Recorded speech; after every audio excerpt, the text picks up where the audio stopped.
গায়রুস্ত মুহাম্মদুর রাসূলুল্লাহ সাল্লাল্লাহু আলাইহি ওয়াসাল্লাম বলেন, মান ক্বারা হারফান মিন কিতাবিল্লাহ ফালাহু হাসানাতুন ওয়াল হাসানাতু বিআশরি আমসালিহা। যে আল্লাহর কোরআন থেকে একটা হরফ পড়ে আল্লাহ তাআলা তাকে 10টি নেকি দান করে। কন্না সুবহানাল্লাহ। গায়রুস্তে কয় এক হরফে 10টা কি তরজমা বোঝা লাগবে না, আর দালাল কয় তরজমা বোঝা ছাড়া নেকি হবে না। উম্মতের থেকে তিলাওয়াতে কোরআনকে মুছে দেওয়ার একটা পাইতারা, ঠিক না? এমন যদি তবলিগ সারা বাংলা সারা দুনিয়ায় চালু করতে পারে তাহলে বোঝেন কোরআন পড়নেওয়ালা মাইনাস হবে কিভাবে, কোরআন পড়নেওয়ালা মাইনাস হয়ে যাবে। এবার আমি বলবো আসেন সাদ সাহেব সহ আরো যারা আছেন, তরজমা না পড়লে কি হবে না, এই দলে যারা আছেন আপনারা আসেন, এই হাদিসটাকে আপনি মিথ্যে সাব্যস্ত করেন। মান করা হারফাম মিন কিতাবিল্লাহ ফালাহু হাসানাতুন ওয়াল হাসানাতু বিআশরি আমসালিহা। এবার বলেন আলিফ লাম মিম যালিকাল কিতাব, এই শুরুতে যে আলিফ লাম মিম আছে এর কোন এই 3 হরফের তরজমা কি? এই 3 হরফের তরজমা কি বলেন? রইসুল মুহাদ্দিসিন, রইসুল মুফাসসিরিন, সারা দুনিয়ার নবী পাকের পরে যত মুফাসসির কিয়ামত পর্যন্ত আসবে আর এ পর্যন্ত আইসা গেছে, তাদের সকলের নেতা হলো আব্দুল্লাহ ইবনে আব্বাস রাদিয়াল্লাহু তাআলা আনহু, নবী পাকের চাচাতো ভাই আব্বাস রাদিয়াল্লাহু তাআলার ছেলে। উনি রইসুল মুফাসসিরিন বলে পরিচিত। উনি বলেন আল্লাহু আলামু বিমুরাদিহি বিযালিকা, আলিফ লাম মিমের তরজমা আল্লাহ ছাড়া কেউ জানে না। অথচ এই 3টে হরফ পড়লে 90টা নাকি নবী নিজেই বলেছেন, নবী নিজেই বলেছেন 3টে হরফ পড়লে 90টা নাকি। আল্লাহ আমাদেরকে এমন কিতাব দিয়েছেন যে কিতাব বুঝে পড়ি আর না বুঝে পড়ি তাতে নেকি আছে। কথা কোন ঠিক কি ঠিক না? আল্লাহু আকবার। বাকি এই হরফের তরজমা জানবই বা কি করে? এর ইংরেজিতে কয় শর্ট হ্যান্ড। কি কয়? সূরা কলমের শুরুতে একটা শর্ট হ্যান্ড আছে, নুন, একটা অক্ষর নুন। এমনি নুন অপেশ নুন, নুন দুই পেশ নুন, নুন নুন। এই নুন মানে মাছ। যেমন আপনারা শুনেছেন জুন্নুন মিসরি, এক বুজুর্গ ছিলেন জুন্নুন, উনাকে জুন্নুন মানে জু মানে ওয়ালা, নুন মানে মাছ, মাছওয়ালা। বিভিন্ন তরজমা বিভিন্ন ভাবে ব্যাখ্যা আছে। উনি মাছ কিনা বেচা করতেন, মাছের ব্যবসা করতেন, অথবা মাছ ধরতেন, অথবা মাছ বেশি পছন্দ করতেন, এই জন্য উনাকে মাছওয়ালা বলে। দেখছেন শ্রোতার সাইড ওর কেন ওয়াজ শোনার বয়স হয়েছে, এখানে বলছে খালি টাট্টু বাট্টু। এই যত মাহফিল কয়টা খুদকুড়ো সামনে বসে, এরাই এই আইরুবানিয়ত্তি তালে থাকে, ওকে জালে আমার ওয়াজের লাইন কেটে যায়। আর এমনি একটা অক্ষর নুন, এর কোনো তরজমা নাই। এটা শুরুতে আছে নুন, এদিক তাকান, ওয়াল কলামি ওয়া মা ইয়াসতুরুন। আল্লাহ পাক নিজে কসম খেয়ে বলে, আমি কলমের কসম খেয়ে বলি। আমরা যদি কখনো কসম খাই কার নামে খাবো? কসম আল্লাহর নাম ছাড়া অন্য কোনো কাহার নামে কসম খাইলে শিরিক হবে। আমি আমার বাপের মাথা শুয়ে কই, ছেলের মাথা শুয়ে কই, স্বামীর মাথা শুয়ে কই, এগুলো কসমের শামিল। আমি মসজিদের গায়ে হাত দিয়ে বলি, আমি কোরআনের গায়ে হাত দিয়ে বলি, এগুলো সব শিরকি কসম, এগুলো কসম হবে না। আল্লাহ আল্লাহু আকবার। কসম হবে একমাত্র আল্লাহর নামে যদি কোনো ব্যাপারে কসম খাওয়া লাগে। আর আল্লাহ সবচেয়ে বড়, তাই তার নামে আমরা কসম খাই। আল্লাহর চাইতে বড় তো আর কেউ নাই, এই জন্য আল্লাহ কার কসম খাবে? আল্লাহ কসম খাইছে, প্রচুর কসম, কোরআন শরীফ বলে শত শত কসম আছে। এই জায়গা আল্লাহ পাক তার সৃষ্টির ভিতরে যেগুলো বড় বড় মনে করেন তার কসম খেয়ে বলে, আল্লাহকে আমি কলমের কসম খেয়ে বলি ওমা ইয়াসতুরুন। আর কলমে যা লেখে তা আমার কাছে খুব দামি। এই লিখিত কলমের লেখা বস্তুর উপরে কসম খেয়ে বলি, নুন ওয়াল কলামি ওমা ইয়াসতুরুন।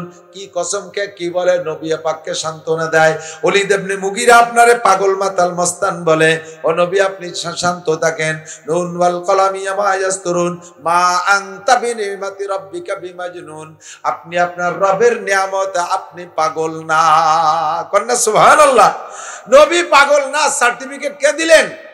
মা আনতা বিনিমাতি রাব্বিকা বিমাজনুন ওয়া ইন্না লাকা লাআজরান গায়রা মামনুন। যে যা বলুক কিছু আসে যায় না, আপনার জন্য রয়েছে অপরিমাণ অপরিসীম নিয়ামত আপনার রবের পক্ষ থেকে। ওয়া ইন্নাকা লাআলা খুলুকিন আযীম। আল্লাহু আকবার। এ যুবক পিছনে বল আল্লাহু আকবার।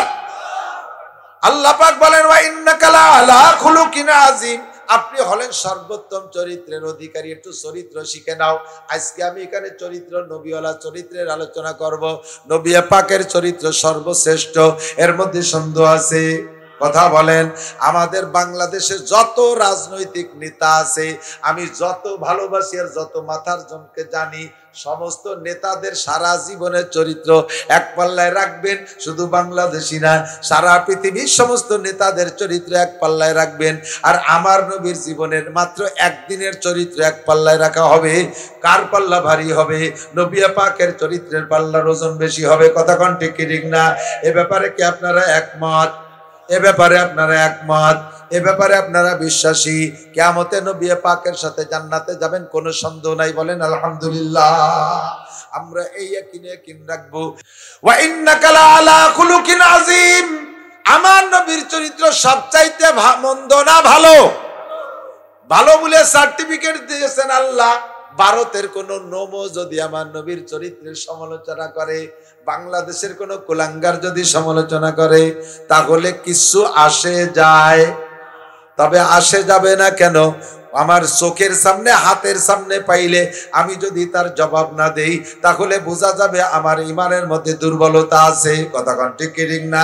কাজী নজরুল ইসলামের কবিতা, বিশ্বনবীর অপমানে যদি না কাঁদে তোর মন, এই বিশ্বনবীর অপমানে যদি না কাঁদে তোর মন, মুসলিম নও মুনাফিক তুমি নবীজির দুশমন। কথা কোন ঠিক কি ঠিক না? মুসলিম নও মুনাফিক তুমি নবীজির দুশমন।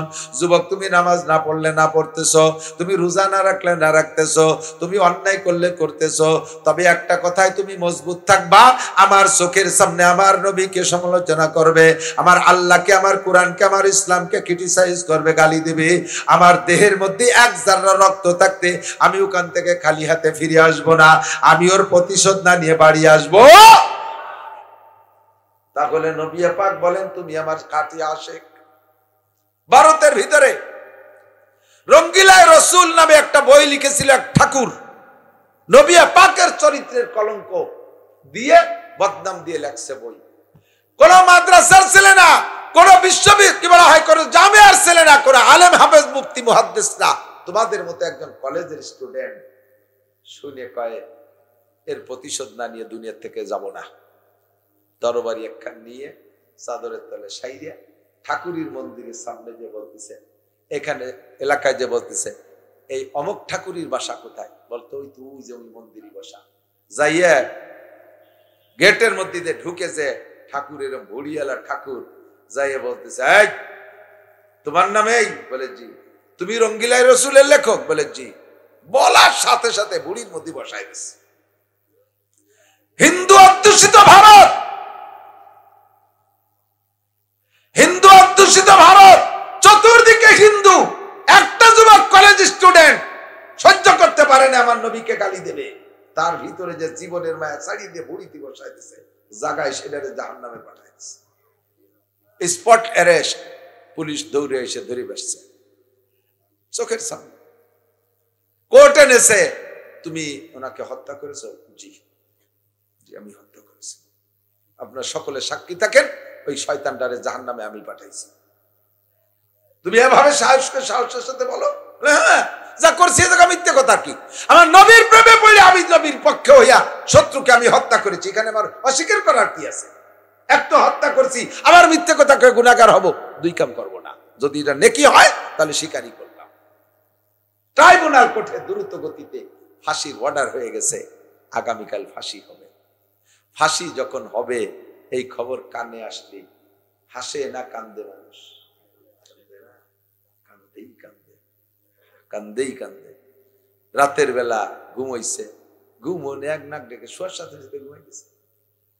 কাল যার ফাঁসি হবে ওর কি আজকে ঘুম আসে? অনায়াসে ইশার নামাজ পড়িয়ে শুয়ে পড়ছে, ঘুমাই গেছে। সকালে ঘুমাতে উঠে ওযু কালাম করে ফজরের নামাজ পড়ছে, পড়ি হাসি হাসি চেহারা, খুব হাসি হাসি।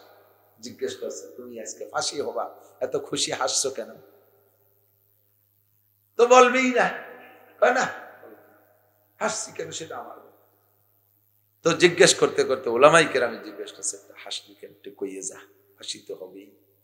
স্বপ্নে দেখি বিশ্ব নবী আমাকে ডেকে বলতেছে, তুমি তাড়াতাড়ি আসো, আমি রেডি আছি, তোমাকে অভ্যর্থনা জানানোর জন্য আমি দাঁড়িয়ে আছি।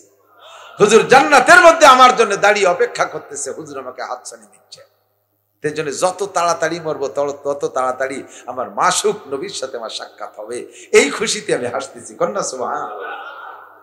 আল্লাহু আকবার। যুবক, তুমি এভাবে রেডি থেকো। যদি এখন ইসলামের পক্ষে যুদ্ধ আসে, কাফেরদের মোকাবেলায় লড়তে যদি আসে, জিহাদের ডাক আসে, রেডি আছো? প্রাণ খুলে বলো। আওয়ামী লীগ বিএনপির জন্য যতটুকু রেডি, তার চেয়ে লক্ষ কোটি গুণ বেশি রেডি আমরা। কতক্ষণ? ওগুলো সব দল নিপাত যাক, আমার নবীর সম্মানে আমার জীবন দিতে রাজি। ঠিক কি ঠিক না?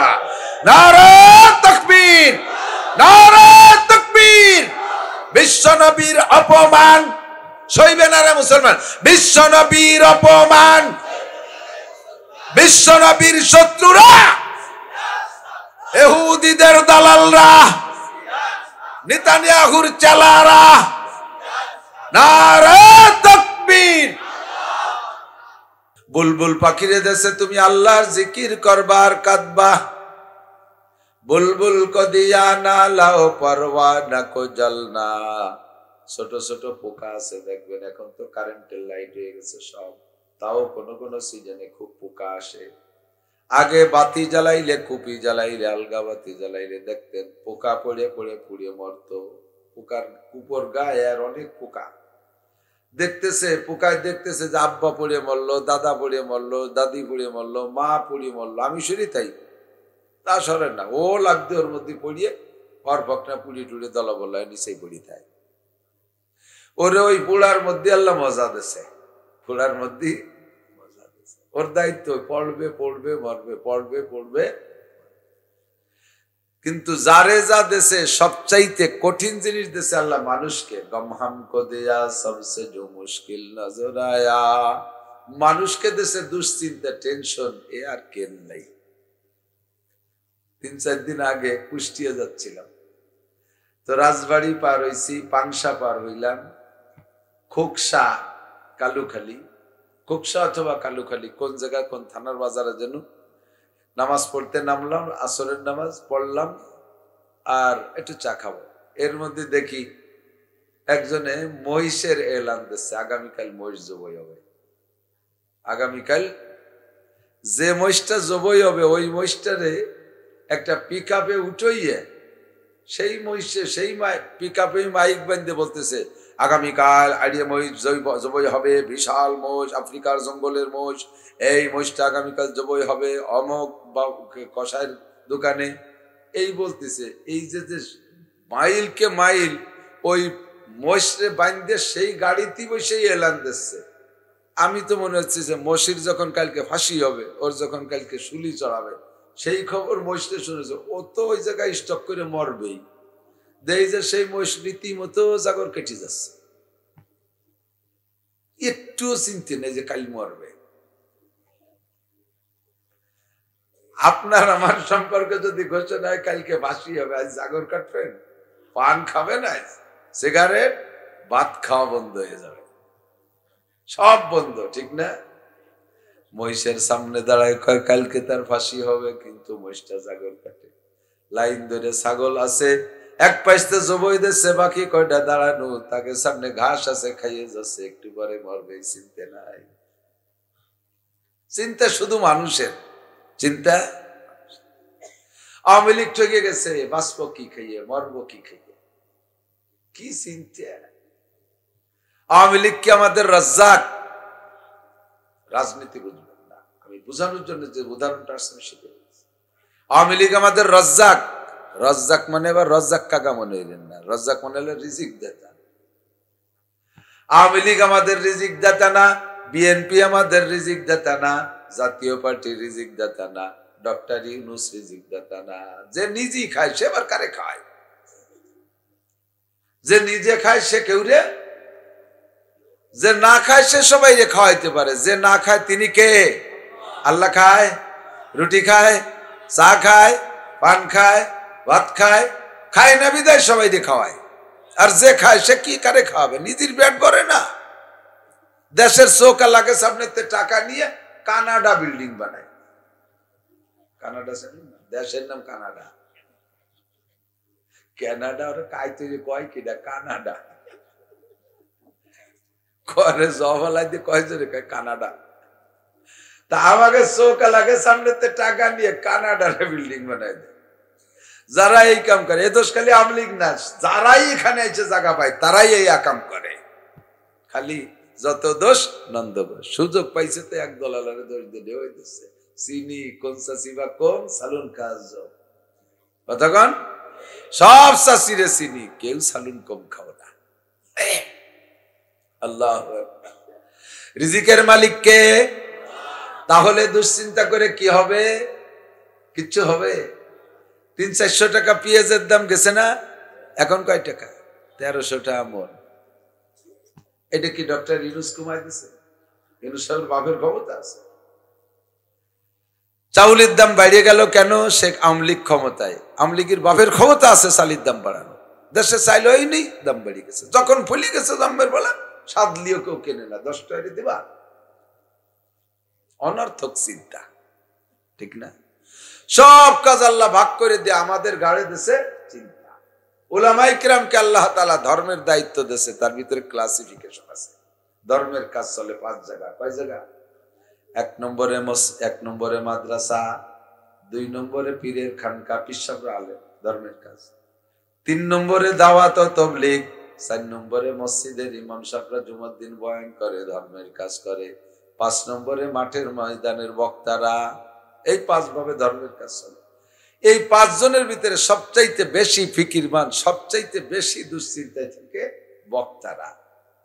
আমার একই গোপালগঞ্জে কত মাহফিল, কুশলি, পারকুশলি, বন্নি, গোপালগঞ্জ, এ পাড়া ও পাড়া, মুসলিম পাড়া, হিন্দু পাড়া, খ্রিস্টান পাড়া, পাড়ায় পাড়ায় মাহফিল। এত আজ কইতে করবো? এই চিন্তেই 24 ঘন্টা মাথার চুল পড়িয়ে পিতেলে বদনার মতো জিলিক দিচ্ছে।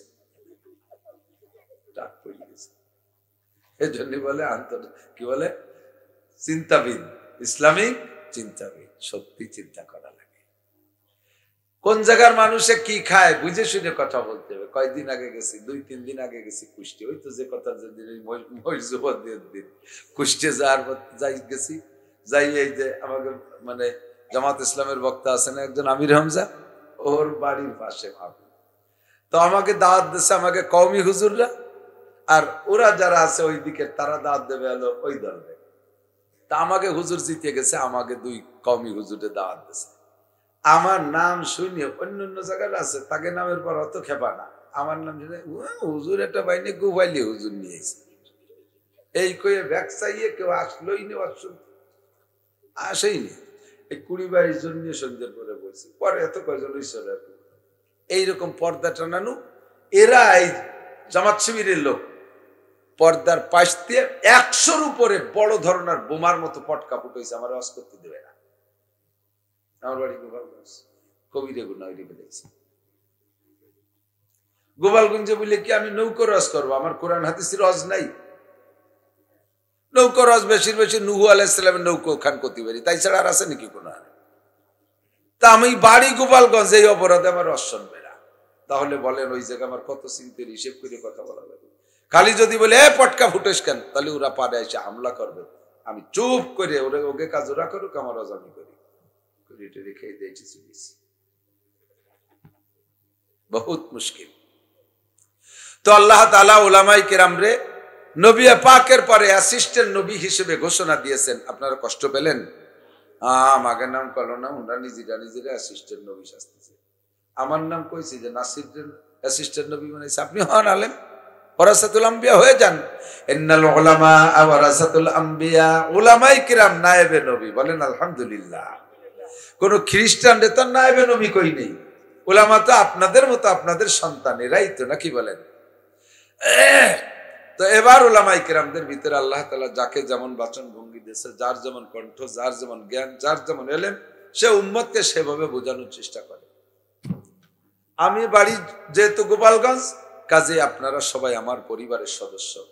বহির্বিশ্বে যখন যাই, বিদেশে যখন যাই, তখন যে খুঁজি আগে খুঁজি বাঙালি পাইনি। বাংলাদেশের যে প্রান্তেরই হোক না কেন, একটা মানুষ পাইলে মনে হয় যেন বাড়ির পরের মানুষ পাইছি। যারা বিদেশ গেছেন তারা সাক্ষী দিতে পারে। এরপরে যদি মনে হয় যে গোপালগঞ্জে কেউ রে পাইছি, তাহলে আর বাড়ির পর না, মনে হয় যেন আপন ভাই পাইছি। বিলকুল বুক ভরে যায় সাহসে। এয়ারপোর্টে নামলে এসে দৌড়ে হুজুর আমার বাড়ি গোপালগঞ্জ, কুশলি, বন্নি, পার কুশলি, সোনাচুর, ঘোষগাতি, আমুড়িয়া, তুলবাটি, খুলনা, কি কয় ডুম দিয়ে, খাগাই, লালপাড়া, হরিদাসপুর, চন্দ্রদি, গিলিয়া, বিজয় ভাষা, তালা, কেয়াই নিয়ে, ঘোড়াদার, সুলতান, এর মধ্যেই আমাদের বাড়ি। কি যে লাগে তা বলার মতো না। কাজে আমরা আপনারা সব এক পরিবারের সদস্য। অন্য জায়গায় যা বলি আপনাদের জন্য বলাটা একটু ভিন্ন হতে হবে। এর ভিতরে ছোট যারা আছে তারা যদি উড়ামুড়া করে তাহলে আমার মারারও অধিকার আছে না নাই? তোমরা আমার কেন অন্যায় করবা? এর সবাই ভেসতে গেলে সেদিন আমার ভালো লাগবে। এর একটা পিপিলিকাও যদি জাহান্নামে যায় আমার খারাপ লাগে। আমার গোপালগঞ্জের পিপিলিটা দোজখে যাচ্ছে, আমার আলাদা রকম খারাপ লাগবে। এটা হলো মাতৃভূমির টান, ঠিক কিনা? কেউ রাগ করবো, ধমক দেবো কারণবশত, তাকে সেটা মেনে নিতে হবে আদবের সাথে, তাকে সেটা বরণ করতে হবে, গ্রহণ করতে হবে। এ মেজাজ থাকতে হবে শ্রোতাদের। আর আমারও সেভাবে নিজেকে মানুষ করা, নিজেদের আপন করার জন্য যা বলা দরকার সেটি বলবো। আব্দুল জব্বার ভাই খুলনা থেকে আসে, তার দায়িত্ব আছে 1.5 ঘন্টা গাইয়ে গুয়ে খাইয়ে দিয়ে পয়সা করে নিয়ে যাবে, এতে কার লাভ হলো না হলো কিছু আসে যায় না। তা আমার তো আমার আপন জনকে বাঁচাই নিতে হবে, কতক্ষণ। কাজেই এই জায়গা আমরা আসছি যে কোনো ভাবে এখান থেকে ইনকাম করেই যাব, লস করতে রাজি না। কতক্ষণ না কেন? এখানে নেকির জন্য আসছি না?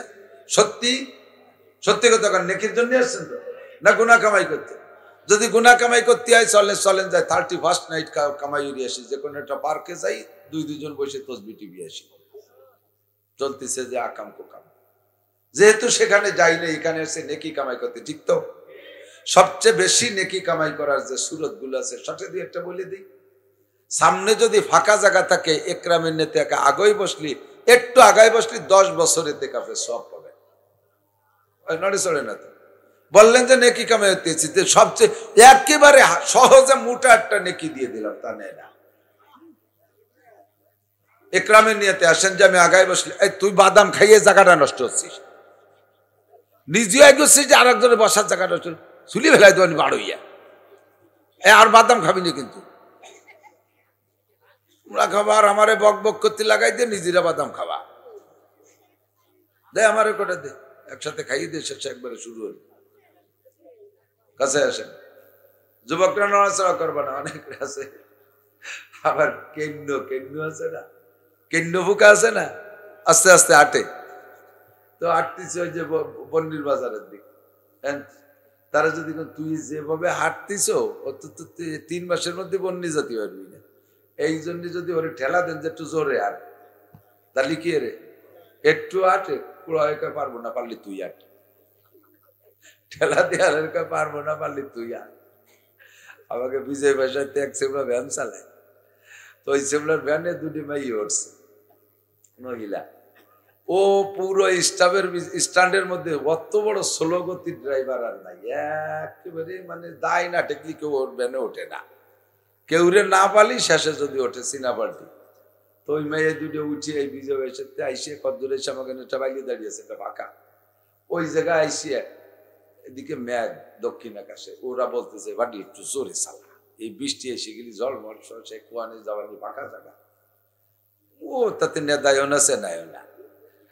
ওরা কই যাচ্ছে 3-4-5 বার করলি, ও ভ্যানেতে নেমে তোরা চালা। যাত্রী তো 2টো মহিলা, ও ভ্যান থেকে খানিক দূর সরিয়ে দিয়ে দরকার যা চালাই যা, তার রাখবি করতে বাড়ি আয় যা পারিস তাই চালা। যদি ভ্যান চালানো জোরে চালাইতে হয় তাহলে কি নিয়ম জানেন? নিয়ম জানেন না। আস্তে যদি চালাই, বলে তুই কি ভাবে আল্লাহ এত জোরে চালাইস, তোর পাইতে হেভি শক্তি, পাম্প দেবেন দেখবেন যে আরো জোরে চালায়। আর যদি কি চালাও কথা পারলি তুই চালা, ছাড়ি দিয়ে নিয়ে আরো কায়দা আছে। আপনার সাথে যদি কেউ শত্রুতাই থাকে, তার সাথে আপনার সম্পর্ক ভালো করার ইচ্ছা, কিন্তু সে ভিড় দিচ্ছে না, সে আপনারে গুরুত্ব দিচ্ছে না, আরো আপনাকে বিপদে ফেলানোর চেষ্টা করতেছে। এর সাথে সম্পর্ক গড়ার সবচেয়ে সহজ সরল পদ্ধতি হলো হাদিসের কথা, সেটা হলো ওর আড়ালে মিথ্যে কথা কবেন না, আবার ন্যায্য সত্য কথা 2-1। একটা মানুষের হাজারো দোষ থাকতে পারে, 2-1টা গুণ কি নাই? ওর আড়ালে এমন লোকের কাছে ওর 2-1টা গুণের কথা বলবেন যে লোকটা ওর কাছে খবর পৌঁছায় না। দোকান ফাঁকে জায়গা যাইয়ে বলবেন লোকটা আমার সাথে শত্রুতাই করে, কিন্তু ওর যা গুণ আছে আমি কিন্তু তার সেই গুণের দিকে তাকে ওর সাথে কখনো শত্রুতা করতে যাচ্ছি না, ফার্স্ট ক্লাস। যাই করুক না করুক লোকটা নামাজি। দেখবেন যে আপনি কথা বলে দিয়ে বাজারের এই পাশে তো ওই পাশে জাতি না যেতে ওই খবর ওর কাছে চলে গেছে। ও যে বলবে তুই যার সাথে শত্রুতা করিস সে তো সব জায়গা প্রশংসা করে, আস্তে আস্তে নরম হয়ে যাবে। দেখার সাথে শত্রুতা করি, সম্পর্ক গড়ার সিস্টেম যেটা। আর যদি জীবন ভরে তার বিপক্ষে সে যেটুক করে সেটুক করেন, তাহলে কোনোদিনও মীমাংসা হবে না। আপনি একদিক দিয়ে ফুলবেন, ও আর একদিক দিয়ে ফ্যাস ধরবে, দুই আড়িয়ে গুতুগুতি করবেন, হয় নাক মুখ ভাঙবে না শিং ভাঙবে, একটা কিছু হবেই হবে। সিস্টেম এগুলোই। আল্লাহ তো নবী পাক সাল্লাল্লাহু আলাইহি ওয়াসাল্লাম আমাদের রাহবার, বলেন আলহামদুলিল্লাহ। 2.5 থেকে 3 লক্ষ নবী রসুলের রূহকে আল্লাহ তাআলা রূহের জগৎ থেকে বাছাই করে নিয়ে, রূহের জগতের থেকে বাছাই করে নিয়ে আলাদা করিয়া ক্লাস করাইছে।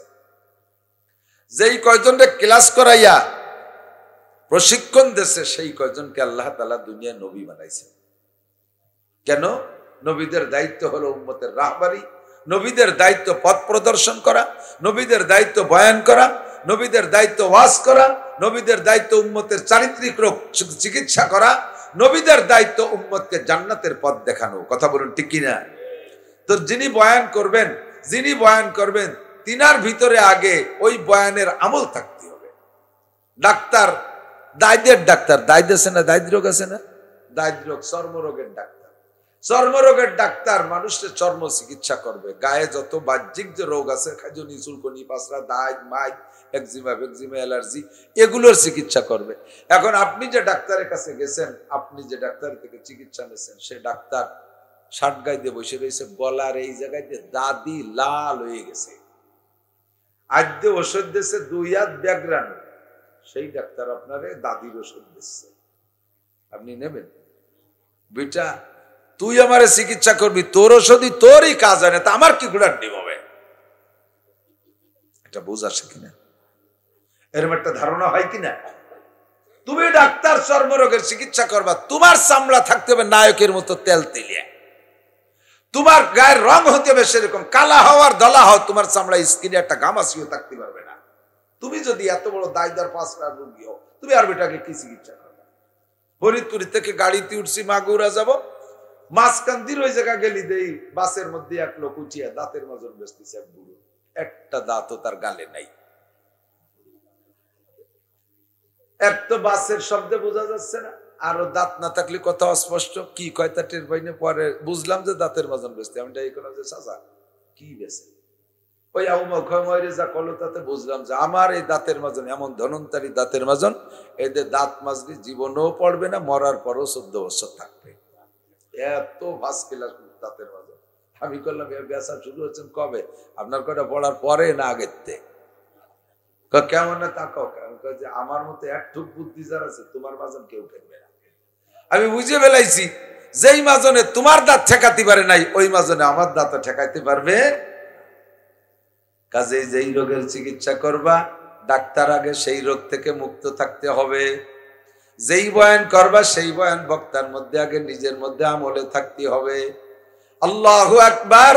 আল্লাহ পাক রব্বুল আলামিন এই জন্য সমস্ত রূহের মধ্য থেকে বাছাই ছাঁটাই করে 2.5 থেকে 3 লক্ষ রূহকে আলাদা নিয়ে বসাইয়া ক্লাস করাইছে। জন্মের শুরু থেকে নিয়ে মরণকাল পর্যন্ত তাদের সিনার ভিতরে গুনার কোনো কল্পনাই আসবে না, গুনার কোনো স্বভাবই তাদের নাই, আমল ছেড়ে দেওয়ার মতো, বেয়াদবি করার মতো যোগ্যতা তাদের থাকবে না। সুন্দর করে পরিপাটি করে তৈরি করে ধারাবাহিক, যে জামানার মানুষ যেমন ওই জামানার নবী তেমন, যে জামানার মানুষের যোগ্যতা যেমন ওই জামানার জন্য আল্লাহ সেই রকম নবী বরাদ্দ দিয়েছেন। আদম থেকে নূহ আলাইহিস সালাম পর্যন্ত মানুষ ছিল একেবারে স্বাভাবিক, মানুষ ছিল মূর্খ, অশিক্ষিত, এত প্রযুক্তির কিছুই তারা জানতো না। তাদের জন্য যেমন নবী দরকার সেরকম পাঠাইছে। নূহ আলাইহিস সালাতু ওয়াস সালাম থেকে ইব্রাহিম আলাইহিস সালাম পর্যন্ত মানুষ আরেকটু যোগ্য হয়ে উঠছে, তাদের জন্য আল্লাহ পাক নূহ আলাইহিস সালামকে পাঠাইছে। ইব্রাহিম আলাইহিস সালামের সময় আইসা মানুষ আরো যোগ্য, বিশ্ববিখ্যাত বদমাইশ নমরুদের সময় সারা দুনিয়ার উপরে খোদাই দাবি করে দুনিয়ার মানুষকে ধ্বংস করেছে, হাজার হাজার মানুষকে হত্যা করেছে, লক্ষ লক্ষ শিশুকে ইব্রাহিম নবীর আগমনের ভয়ে লক্ষ লক্ষ শিশুকে হত্যা করেছে। আল্লাহ পাক তার জন্য যেমন নবী দরকার মিল্লাত আবিকুম ইব্রাহিম, গোটা মুসলিম জাতির পিতা ইব্রাহিম খলিলুল্লাহকে তার জন্য পাঠাইছে। এবার আস্তে আস্তে মুসা আলাইহিস সালামের সময় আয়েশা বদমায়েশের পরিমাণ আরো বাইরে গেছে। মিস্টার ফেরাউন, কারুন, হামান এই জাতীয় বড় বড় বদমায়েশ গুলো হয়েছে উম্মত। তাদের সাইজ করার জন্য যেমন নবী দরকার আল্লাহ সেরকম নবী মুসা আলাইহিস সালামকে পাঠাইছে। যেমন কিতাবের দরকার সেই রকম কিতাব তাওরাত পাঠাইছে। 1000 পারা 10 লক্ষ আয়াত বিশিষ্ট কিতাব তাওরাত মুসা আলাইহিস সালামকে দিয়ে পাঠাইছে। কিছুদিন পরে আস্তে আস্তে হযরত দাউদ আলাইহিস সালামের সময় উম্মতের যোগ্যতা আরো বেড়ে গেছে। আল্লাহ পাক রব্বুল আলামিন কয় এখন তাওরাত কিতাব চলবে না, মুসা আলাইহিস সালামের শাসন ব্যবস্থায় এরা তৃপ্তি পাবে না। কাজেই দাউদ নবীর মতো একজন নবী পাঠাইছে যেই জামানার মানুষ গান বাজনা পছন্দ করে, সুরের ভক্ত ছিল। এই সুরের মোকাবেলায় সুর না দিলে তারা দুর্বল হবে না। এই জন্য বিশ্ববিখ্যাত সুরেলা নবী হযরত দাউদ আলাইহিস সালামকে আল্লাহ জবুর কিতাব দিয়ে পাঠিয়েছে। আস্তে আস্তে ঈসা আলাইহিস সালাম পর্যন্ত আয়েশা উম্মতের যোগ্যতা আরো বাইরে গেছে। মানুষ এখন জ্ঞান বিজ্ঞান নিয়ে চর্চা শিখছে। দাউদ নবীর কিতাবে চলবে না, মুসা নবীর কিতাবে চলবে না। কাজেই একজন ভিন্ন কয় প্রকৃতির একজন নবী পাঠাইতে হবে, নাম তার ঈসা আলাইহিস সালাতু ওয়াস সালাম। কিতাব দিয়েছেন আল্লাহ পাক ইনজিল কিতাব। এর 570 বছর পরে আয়েশা ধীরে ধীরে কিয়ামত পর্যন্ত উম্মতের যোগ্যতা কেমন হবে আল্লাহ জানে।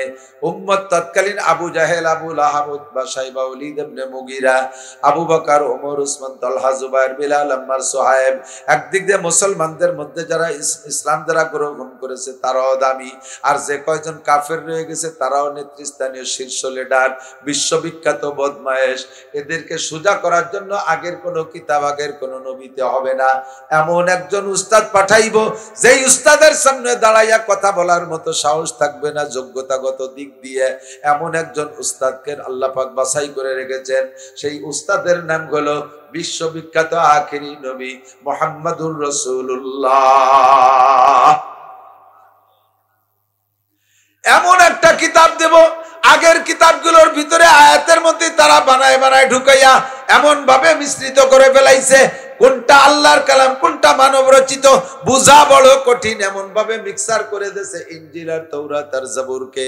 আল্লাহ কা একটা কিতাব পাঠাবো, ইন্না নাহনু নাযালনা যিকরা ওয়া ইন্না লাহু লাহাফিজুন। এই কিতাবটা তোমার পর দেব বন্ধু, এইটার ভিতরে এইটাকে হেফাজত আমি করব। লা তাবদীলা লিকালিমাতিল্লাহ, কোন বাপের বেটা না এর একটা আয়াতকে পরিবর্তন করবে। যুগের পার্থক্যের কারণে কোন একটা আয়াতকে বলতে পারবে না, এটা জামানায় চলে না। 1500 বছর আগে আয়াতটা চলতো, এখন চলে না। এমন একটা আয়াত কোরআন শরীফের মধ্যে আছে, কতক্ষণ আছে? একটা কি আয়াত নাই যে আগে চলতো এখন চলে না, এখন চলে আর 2000 বছর পরে চলবে না, এমন কোন আয়াত নাই। 1500 বছর আগেও কোরআনের আদর্শ যেমন গ্রহণযোগ্যতা রাখতো, কোরআনের আদর্শে মানুষ যেমন সুন্দর হইতো, এখনো যদি কোরআনের আদর্শ মেনে চলে স্কুল কলেজ ইউনিভার্সিটির ছেলে মেয়ে সকলে আদর্শ মানুষ হবে। হিন্দু বৌদ্ধ খ্রিস্টান যেই কোরআন মেনে চলবে আল্লাহর রহমতে সেই আদর্শবান মানুষ হবে। এর একটা কথা কেউ রদবদল করার যোগ্য না, আর একটা কথার ভিতরে সন্দেহ পোষণ করার উপায় নাই। আল্লাহু আকবার। আল্লাহ পাক চ্যালেঞ্জ করে বলেন, জালিকাল কিতাবু লা রাইবা ফি, আমার কিতাবের মধ্যে সন্দেহের কোনো অবকাশ। একটু আস্তে বলেন, সন্দেহ আছে? আপনাদের কে আছে? ওয়াইন কুনতুম ফি রাইবিম মিম্মা নাযালনা আলা আবদিনা, তার উপরে আমি যে কোরআন নাজিল করেছি এর ভিতরে কোন জায়গা যদি তোমার সন্দেহ হয়, ফাতু বিসূরাতিন মিসলিহি, তাহলে তুমি তো বড় পণ্ডিতের বিটা পণ্ডিত, বিসিএস ক্যাডার বিশ্ববিখ্যাত সার্টিফিকেট অর্জন করে আসছো, তুমি এই সূরার ছোট্ট থেকে ছোট্ট একটা সূরা বানায় দেখাও।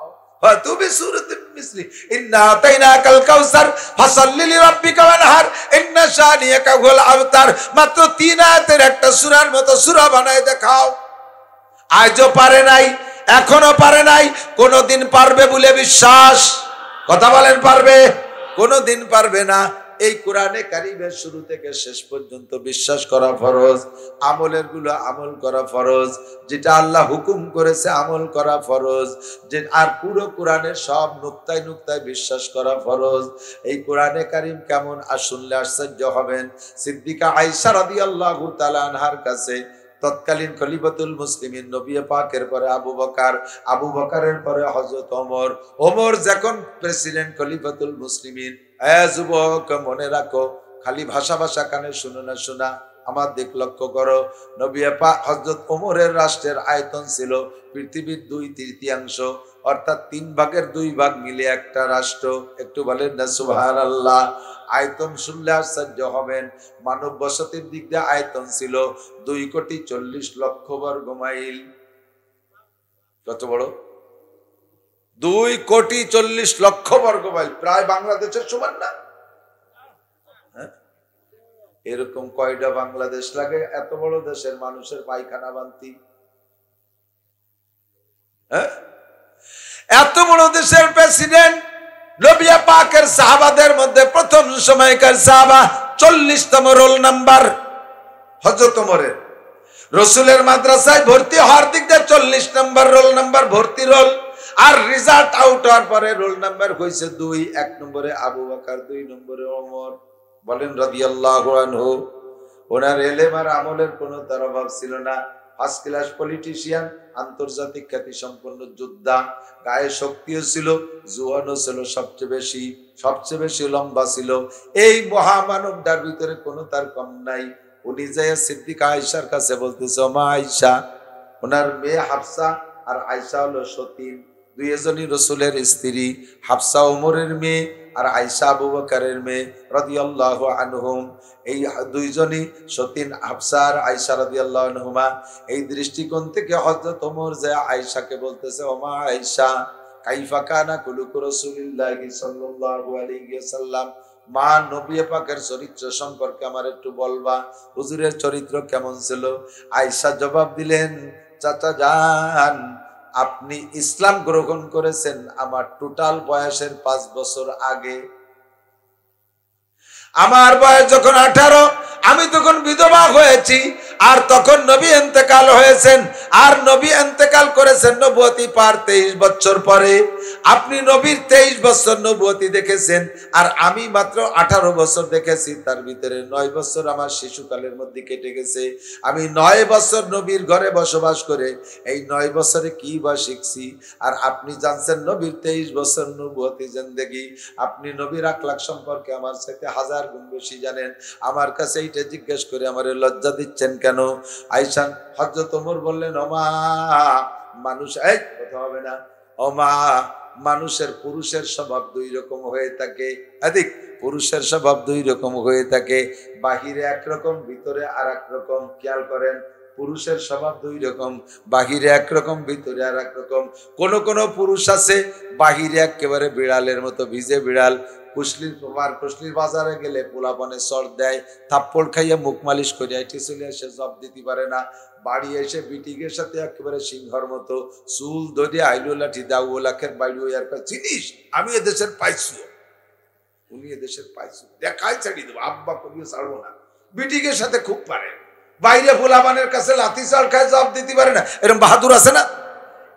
আবার কেউ কেউ আছে বাইরে একেবারে সিংহর মতো, সামনে দেখেও হেঁটে যেতে পারে না, হাঁটতে গেলে তত্তরায় কাঁপে, বাড়ি এসে বোর কাছে চড় খায়। সুবহানাল্লাহ। এরকম আছে না নাই? কথা গান বাহিরে যায় হাজার হাজার টাকা চার দোকানে খরচ করে, অথচ বাড়ি এসে বাড়ি বাজারটা কয়টা ফুটিও কিনে আনে না। এরকম 2 রকম আছে। বাইরে যে মানুষের সাথে হাসি খুশি সালাম কালাম, ঘরের মধ্যে এসে বউ বাচ্চার সাথে একেবারে ফেগা ধরিয়ে একের সাথে কথা কয় না। এইরকম 2-3 রকম আছে। বাইরে গেলে জম্মের খায়, বাড়ি এসে কিছু খায় না। আবার অনেকে আছে বাড়ি যা রান্না করে গোশ মাছ সব বাইসে বাইসে কুটিয়ে কুটিয়ে আশের সার মতো খালি গেলে, কের জন্য কিছু তৈ না। আবার বাইরে কোনো খারাপ অনুষ্ঠানে গেলে সে সময় 2 নেলা খেয়ে শীত হয়ে পড়ে। এইভাবে বিভিন্ন দিক দিয়ে পুরুষের স্বভাব দুই রকম হয়ে থাকে, বাইরে একরকম ভিতরে একরকম। ওমা আয়েশা, আমরা নবী পাকের বাহিরের অবস্থাটা জানি, যেহেতু আমরা পুরুষ, আমরা হুজুরের সাথে বাইরে বাইরে ঘুরি। ভিতরের খবর মা তুমি জানো, আর তুমি বাইরের খবরও জানো। নবী পাকের বাইরে তুমি হুজুরের সাথে সফরও করেছো অনেক জায়গায়, ভিতর বাহির সব তুমি জানো। তাই তোমার কাছে জানতে চাইলাম নবী পাকের উভয় জগতের আখলাক কেমন। সিদ্দিকা আয়েশা বললেন, ইয়া খলিফাতুল মুসলিমিন আলা তাকরাউল কুরআন, ওগো আল্লাহর খলিফা, নবী পাকের খলিফা, আপনি কি কুরআন পড়েন না? পড়ি তো কুরআন, 30 পারা কতবার যে খতম দিছে আয়েশা ঠিক নাই। আমি কুরআন পড়ে তোমার এই প্রশ্নের জবাব, আমার প্রশ্নের জবাব তুমি কি দিলে? আমি তো কুরআন পড়ি, তুমি বলো এর দ্বারা কি বুঝাইতে চাও? সিদ্দিকা আয়েশা বলেন, কানা খুলুকুল কুরআন, একটু জোরে বলেন সুবহান। কানা খুলুকুল কুরআন, আমার নবী, আপনার নবী, বিশ্ব নবীর চরিত্র হুবহু 30 পারা কুরআন শরীফ। আলিফ লাম মিম যালিকাল কিতাবুল লা রাইবা ফি, আলহামদুলিল্লাহি রাব্বিল আলামিন থেকে নিয়া সূরা নাসের সিন পর্যন্ত 30 পারা কুরআন শরীফে আল্লাহ পাক যাহা বলেছেন, বিশ্ব নবী একটা প্র্যাকটিক্যাল নবী, একটা প্র্যাকটিক্যাল কোরআন। 30 পারা কোরআন শরীফ ফিজিক্যাল কোরআন, মুহাম্মদুর রাসূলুল্লাহ প্র্যাকটিক্যাল কোরআন। একটু বলেন না সুবহানাল্লাহ। এই লোকটাকে আল্লাহ পাক কিয়ামত পর্যন্ত জ্ঞানী বিজ্ঞানী যত আসবে না কেন সকলের জন্য উস্তাদ হিসেবে পাঠিয়েছেন। এই জন্য এমন পড়াইছেন আল্লাহ তাকে, নবী পাককে কেউ একটা অক্ষর পড়ানোর যোগ্যতা রাখে না। হুজুর বলেন, বইস্তু মুআল্লিমা ওমা বইস্তু মুতাআল্লিমা, আমাকে আল্লাহ উস্তাদ হিসেবে পাঠাইছে, ছাত্র হিসেবে পাঠাই নাই। জগতে মানব কুলে আমার একটা উস্তাদও নাই। আব্বার কাছে পড়বো, জন্মের আগে মারা গেছে। মায়ের কাছে পড়বো, পড়ালেখা শেখার বয়সের আগে মারা গেছে। দাদার কাছে পড়বো, শেখার আগে চলে গেছে। এরপরে যারা ছিল তারা আমারে পড়াইতে পারবে না। বরঞ্চ যত বড় বড় পণ্ডিত হোক না কেন, আমি মুহাম্মদ ছেলেবেলা থেকে যেভাবে চলাফেরা করি, ওরা ওই পণ্ডিত হইয়া আমার এই চাল চলন আমার থেকে শেখে। আমি কিভাবে কথা বলি, মুরব্বীরা আমার কথা থেকে কথা শেখে। আমি কিভাবে পানির গিলাস ধরি, মুরব্বীরা আমার থেকে শেখে। আমি কিভাবে পোশাক পরি, মুরব্বীরা আমার থেকে শেখে। আমারে শিখানোর মতো জগতে আল্লাহ কোনো মানুষ রাখে নাই, আমাকে আল্লাহ উস্তাদ হিসেবে পাঠাইছে। বলি না সুবহানাল্লাহ। ও দোস্ত, আমার নবী যত যোগ্য হোক না কেন, একদল সর্বকালে শত্রুতাই করেই আসছে। একেবারে নবী পাকের নবুয়তি পাওয়ার শুরু থেকে নিয়ে আগের 40 বছরের মধ্যে কোনো শত্রু ছিল না। জন্মের পরে 40 বছর পর্যন্ত যারা সবচাইতে বেশি বন্ধু ছিল, সবচেয়ে বেশি মহব্বতের ছিল, তারাই পরবর্তীতে নবুয়তি প্রকাশ করার পরে সবচেয়ে বড় শত্রু হয়েছে।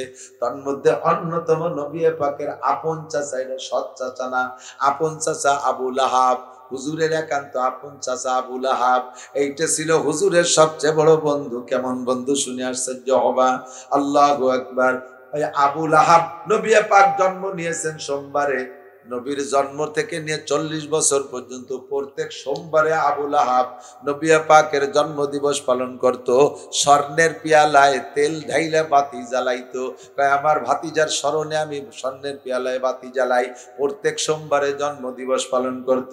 এত বড় মহব্বত ছিল তার। বান্দির ভিতরে যে বান্দিটা সবচাইতে বেশি প্রিয় বান্দি ছিল, যার সাথে দৈহিক মিলন করত, এই মহব্বতের বান্দিটা সুদর্শন সুন্দরী ছিল। ওই বান্দি যাইয়া আবু লাহাবের কাছে খবর কয়, মালিক, আপনার মরা ভাই আব্দুল্লাহর স্ত্রী আমিনার পেটে একটা সন্তান জন্ম নিয়েছে, একটা পুত্র সন্তান। জীবনে আমি, আমার বিশ্বাস, আমার চোখ দিয়ে তো আমি দেখি নাই, দুনিয়ায় কোনো চোখ এমন সুন্দর সন্তান দেখে নাই।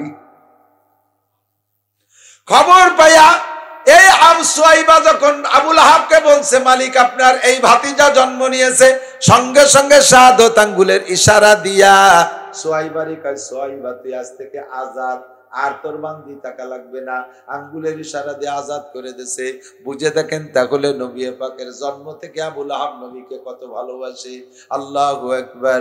এই আবু লাহাবকে আল্লাহ পাক রব্বুল আলামিন বললেন, তোমাকে আমি একটা পুরস্কার দেব, তুমি যেটা করেছো আমার নবীর জন্য, আমার নবীর জন্য যে কিছু করবে তারে আমি খালি হাতে ফিরেই না পুরস্কার দেই। তুই আমার নবীর জন্মের পরে আঙ্গুলের ইশারা দিয়ে সুয়াইবারে আজাদ করে দিয়েছিস, এর প্রতিদান আমি তোরে কিয়ামতের কিয়ামত পর্যন্ত দেব এবং জাহান্নামে যাওয়ার পরেও দেব। আবু লাহাব 1 সেকেন্ডের জন্য বেহেশতে যাবে না, চির জাহান্নামী। তার সারা গায়ে আগুন লাগানো তাকে সর্বক্ষণ, শুধু প্রত্যেক সোমবারে সকাল থেকে প্রত্যেক সোমবারে শোবে সাদেক থেকে সন্ধ্যা পর্যন্ত এই ডান হাতের শাহাদত আঙ্গুলটা ঠান্ডা হয়ে যায়। এইটা ঠান্ডা হয়ে যায়, মুখের মধ্যে দিয়ে একটু চুষা দিলে একটু ঠান্ডা পানি পায়, একটু ঠান্ডা পানি পায়। এই আঙ্গুলটা ঠান্ডা হয় শুধু এ কারণে, ওই আঙ্গুল দিয়ে ইশারা দিয়ে নবী পাকের জন্মের খুশিতে সুহাইবাকে আজাদ করে দিয়েছিল। বলেন না সুবহানাল্লাহ। আমার নবীর সম্পর্কে যেই যতটুকু করেছে আল্লাহ তারে প্রতিদান দিয়েছে। এই আবু লাহাব নবী পাককে 40 বছর পর্যন্ত জন্মদিবস পালন করেছে। আল্লাহু আকবার। 40 বছরের মাথায় যখন নবী পাক কলেমার দাওয়াত দিয়েছে, আবু লাহাব সহ নেতৃস্থানীয় কয়েকজনকে দুপুরবেলা খানা খাওয়াইয়া ঘরের মধ্যে বসাইয়া নবুয়তির দাওয়াত দিয়েছেন, কলেমার দাওয়াত। সবাইকে বলতেছেন, হে আমার মুরব্বী মহোদয়, কুলু লা ইলাহা ইল্লাল্লাহ মুতুফলিহুন, আপনারা একটু লা ইলাহা ইল্লাল্লাহ মুহাম্মাদুর রাসূলুল্লাহ পড়েন, দুনিয়াও নেতা আছেন, আখিরাতেও নেতা থাকবেন। এই কথা বলার সাথে সাথে খেলা শুরু হয়ে গেল। আবু লাহাবই সর্বপ্রথম, আবু জাহেলও না, আবু জাহেলও না, উতবাও না, সাইবাও না, ওলীদ ইবনে মুগীরাও না, আবু সুফিয়ানও না, ওই মজলিসে ওমর ছিল কেউ না। সর্বপ্রথম দাঁড়াইয়া আবু লাহাব কয়, তাব্বান লাকা ইয়া কাসিস আলিহাযা দাওতানা, এ কপাল পোড়া, ধ্বংস হয়ে যা। দুপুর বেলা খাওয়াই দেয়, পান করতে দিয়ে বসাইছি এই কথা করার জন্য।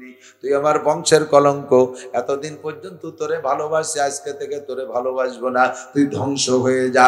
নবী পাককে বদদুয়া দিলে, বদদুয়া দিল আবু লাহাব, বদদুয়া দিয়ে কয় ধ্বংস হয়ে যা। নবী পাকের চেহারা মলিন হয়ে গেছে। আল্লাহ পাক সঙ্গে সঙ্গে সূরা লাহাব নাজিল করে দেন। নবী পাককে বলে, বন্ধু ও তো তোমারে মাত্র একবার বদদুয়া দিয়েছে, তাব্বাত ইয়াদা আবি লাহাব বলছে, ওর সম্পর্কে কিয়ামত পর্যন্ত লক্ষ লক্ষ তাব্বাত ইয়াদা চালু থাকবে। সূরা তাব্বাত ইয়াদা নাজিল করে দে, তার মধ্যে কি কয়, ডাইরেক্ট নাম ধরে কইছে, তাব্বাত ইয়াদা আবি লাহাব, তাব্বাত ইয়াদা আবি লাহাব। আমার নবীরে তুই একবার তাব্বান লাকা বলছিস, আমি বলে দিলাম আবু লাহাবের 2টা হাত ধ্বংস হয়ে যাক। কে বলছে? তাব্বাত ইয়াদা আবি লাহাব ওয়া তাব্বা মা ওয়া তাব, এবং আরো ধ্বংস হয়ে যাক। মা আগনা আনহু, ও ছিল ধনী মানুষ, মা আগনা আনহু মালুহু ওয়া মা কাসাব, তার মাল সম্পদ কিছুতে তারে বাঁচাইতে পারে নাই। মা আগনা আনহু মালুহু ওয়া মা কাসাব সায়াসলা নারান যাতা লাহাব, একেবারে উত্তপ্ত প্রজ্বলিত আগুনের ভিতরেও ঢুকবে। সায়াসলা নারান যাতা লাহাব ইমরাতুহু, শুধু ও না, ওর স্ত্রী উম্মে জামিল সহ ঢুকবে একসাথে জাহান্নামে। আল্লাহু আকবার। ইমরাতুহু হাম্মালাতাল হাতাব, কোন মহিলা? ওর স্ত্রী। নবী পাক নবুয়তি পার করে রাস্তায় কাটা দিয়ে রাখতো, রসুলের রাস্তায় এরেকে হাম্মালাতাল হাতাব ফি জিদিহা হাবলুম মিন মাসাদ। এই যে তাব্বাত ইয়াদা সূরাটা আমরা পড়ছি, এইটা বর্তমানে ডেইলি লক্ষ লক্ষ বার মানুষে নামাজের মধ্যে পড়ে কিনা? 200 কোটি মুসলমানের মধ্যে কমপক্ষে 5 কোটি মানুষ তো নামাজ পড়ে। 5 কোটি মানুষের মধ্যে লাখখানিক মানুষ তো তাব্বাত ইয়াদা ডেইলি পড়ে। কতক্ষণ যারা আমরা ছোট মোটো আলেম, আমাকে দাঁড়ের কাছে শুরু হতো তাব্বাত ইয়াদার কুলু, তাই না? আমাদের যোগ্যতা বলে যেটা পায় হাতের মাথায় ধরে এই তাব্বাত ইয়াদা কুলু পড়িয়ে তারে বদদুয়া করে দিচ্ছি। ও বলছে একবার, ওর নামে লক্ষ লক্ষ বার ডেলি। কতক্ষণ? ঠিক কি ঠিক না? আল্লাহু আকবার। দোস্তরে, আমার নবীর চরিত্রের উপরে যারা বদনাম দিয়েছে, তার মধ্যে সর্বশ্রেষ্ঠ বদনাম দাতার নাম হলো ওলীদ ইবনে মুগীরা। নবী পাককে পাগল বলতো, মাতাল বলতো, মদখোর বলতো, জাদুকর বলতো, গায়ক বলতো, শায়ের বলতো, কবি বলতো, জাদুকর বলতো ইত্যাদি বলে গালি দিত ওলীদ ইবনে মুগীরা। ওই ওলীদ ইবনে মুগীরাকে টার্গেট করে আল্লাহ পাক রব্বুল আলামিন সূরা কলম নাজিল করে দিয়ে বলেন, নুন।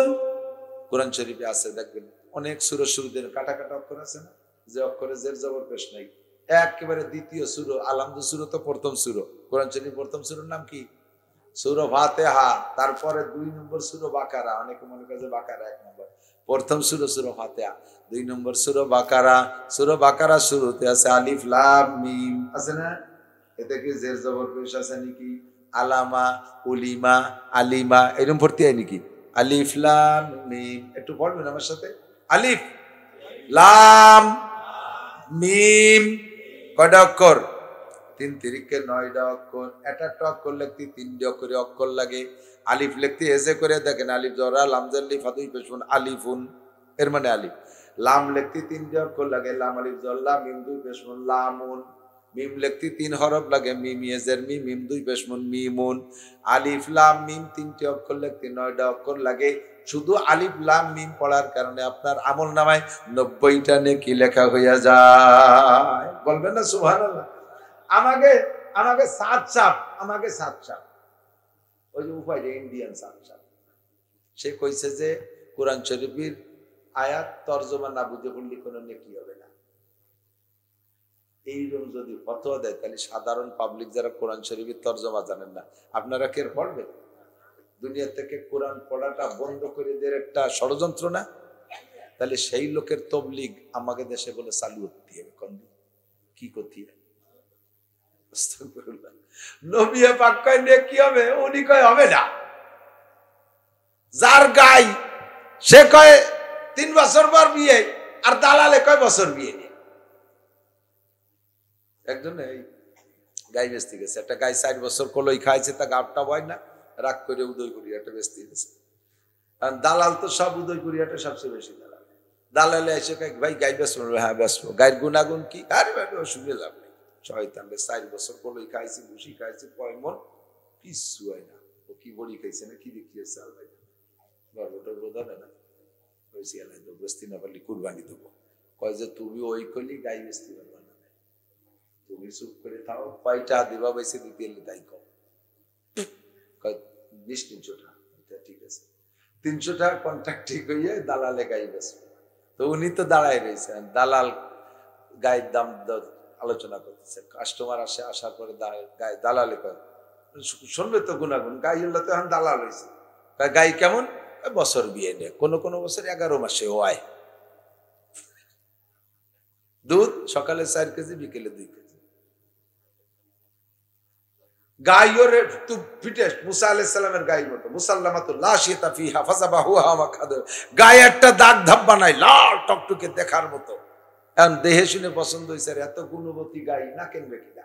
দাম দর ঠিক হয়ে গেছে, পরে করছে মগে বেচার একটা গাই দেখছি, এটি নেবো না ওইটি নেবো, একটু ভাবি আসি, তাই দরবার হতে গেছে। এর মধ্যে গাই এলাকায় গাই বেচবো না, গাই এলা দালাল কয় গাই বেচবো না। দালালকে বেচবেন না কে? কয় যদি বছর বিয়ে নিয়ে হয় আর ডেলি 6 কেজি দুধ হয় তা বেচবো কে? দালালের ভাষণে গাই এলা ব্যবসাকের মধ্যে গড়িয়ে গেছে। কয় শালা তাই 300 টাকা পেলাম, সেই দুঘরে থেকে খরা কপালে বাদায় দাঁড়ায় রয়েছি, তুমি বেচবো না, একটা আহ্লাদ করতে এসে। কয় তার বেচবো কে? যা বছর বিয়ে নিয়ে আর ডেলি 6 কেজি দুধ হয়। কয় আরে এইভাবে না করলে কি বেচা যায় নাকি? গাইরিস্তে দালালের জোর বেশি। চিন্তা করে গাইরিস্ত মুহাম্মদুর রাসূলুল্লাহ সাল্লাল্লাহু আলাইহি সাল্লাম বলেন, মান করা হারফাম মিন কিতাবিল্লাহ ফালাহু হাসানাতুন ওয়াল হাসানাতু বিআশরি আমসালিহা। যে আল্লাহর কোরআন থেকে একটা হরফ পড়ে, আল্লাহ তাআলা তাকে 10টি নেকি দান করে। কন্না সুবহানাল্লাহ। গাইরিস্তে কয় এক হরফে 10টা কি তরজমা বোঝা লাগবে না, আর দালাল কয় তরজমা বোঝা ছাড়া নেকি হবে না। উম্মতের থেকে তিলাওয়াতে কোরআনকে মুছে দেওয়ার একটা পাইতারা, ঠিক না? এমন যদি তবলিগ সারা বাংলা সারা দুনিয়ায় চালু করতে পারে, তাহলে বোঝেন কোরআন পড়নেওয়ালা মাইনাস হবে কিভাবে, কোরআন পড়নেওয়ালা মাইনাস হয়ে যাবে। এবার আমি বলবো, আসেন সাদ সাহেব সহ আরো যারা আছেন, তরজমা না পড়লে নাকি হবে না। এই দলে যারা আছেন আপনারা আসেন, এই হাদিসটাকে আপনি মিথ্যে সাব্যস্ত করেন। মান করা হারফাম মিন কিতাবিল্লাহ ফালাহু হাসানাতুন ওয়াল হাসানাতু বিআশরি আমসালিহা। এবার বলেন আলিফ লাম মিম যালিকাল কিতাব, এই শুরুতে যে আলিফ লাম মিম আছে এর কোন এই 3 হরফের তরজমা কি? এই 3 হরফের তরজমা কি বলেন? রইসুল মুহাদ্দিসিন, রইসুল মুফাসসিরিন, সারা দুনিয়ার নবী পাকের পরে যত মুফাসসির কিয়ামত পর্যন্ত আসবে আর এ পর্যন্ত আইসা গেছে, তাদের সকলের নেতা হলো আব্দুল্লাহ ইবনে আব্বাস রাদিয়াল্লাহু তাআলা আনহু, নবী পাকের চাচাতো ভাই আব্বাস রাদিয়াল্লাহু আনহু ছেলে। উনি রইসুল মুফাসসিরিন বলে পরিচিত। উনি বলেন আল্লাহু আলামু বিমুরাদিহি বিযালিকা। আলিফ লাম মিমের তরজমা আল্লাহ ছাড়া কেউ জানে না।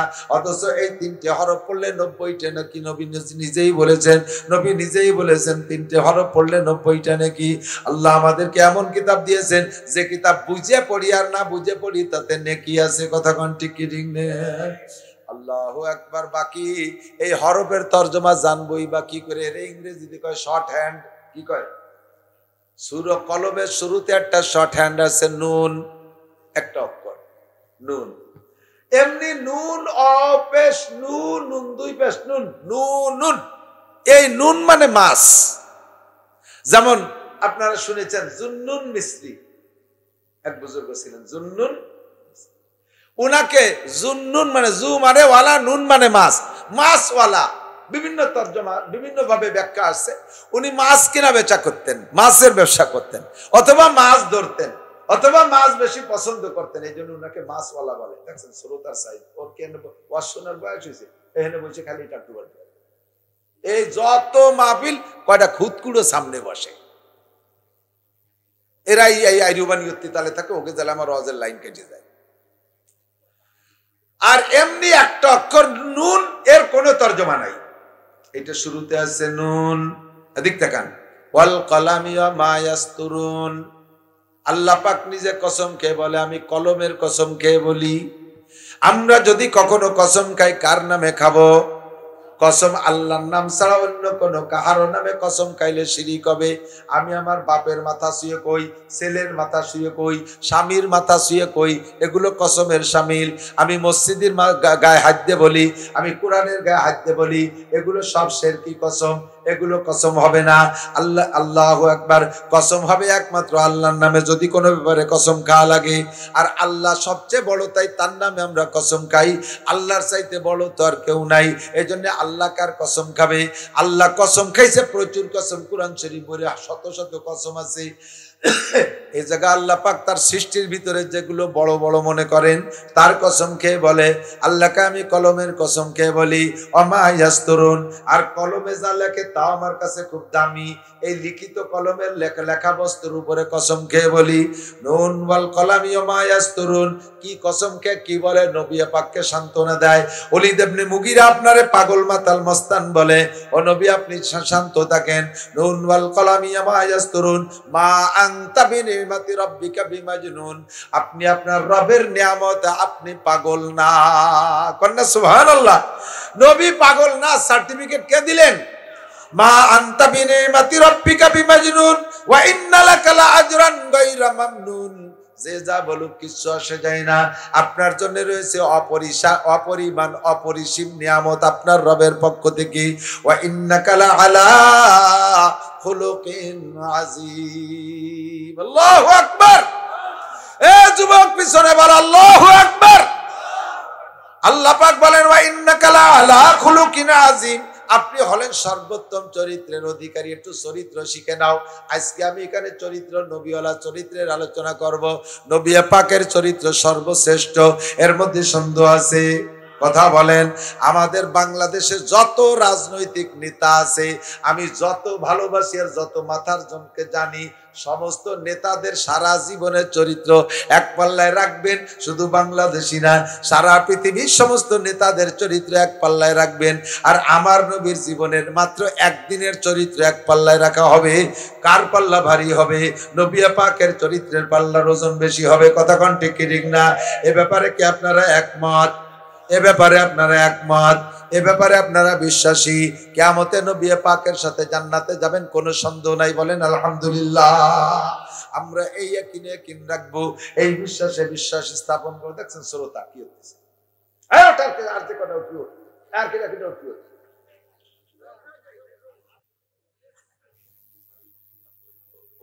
ওকে গার্জিয়ানরা মনে আসে, এই হলো লাইন নষ্ট হয়ে যায়। আমার দিক তাকান।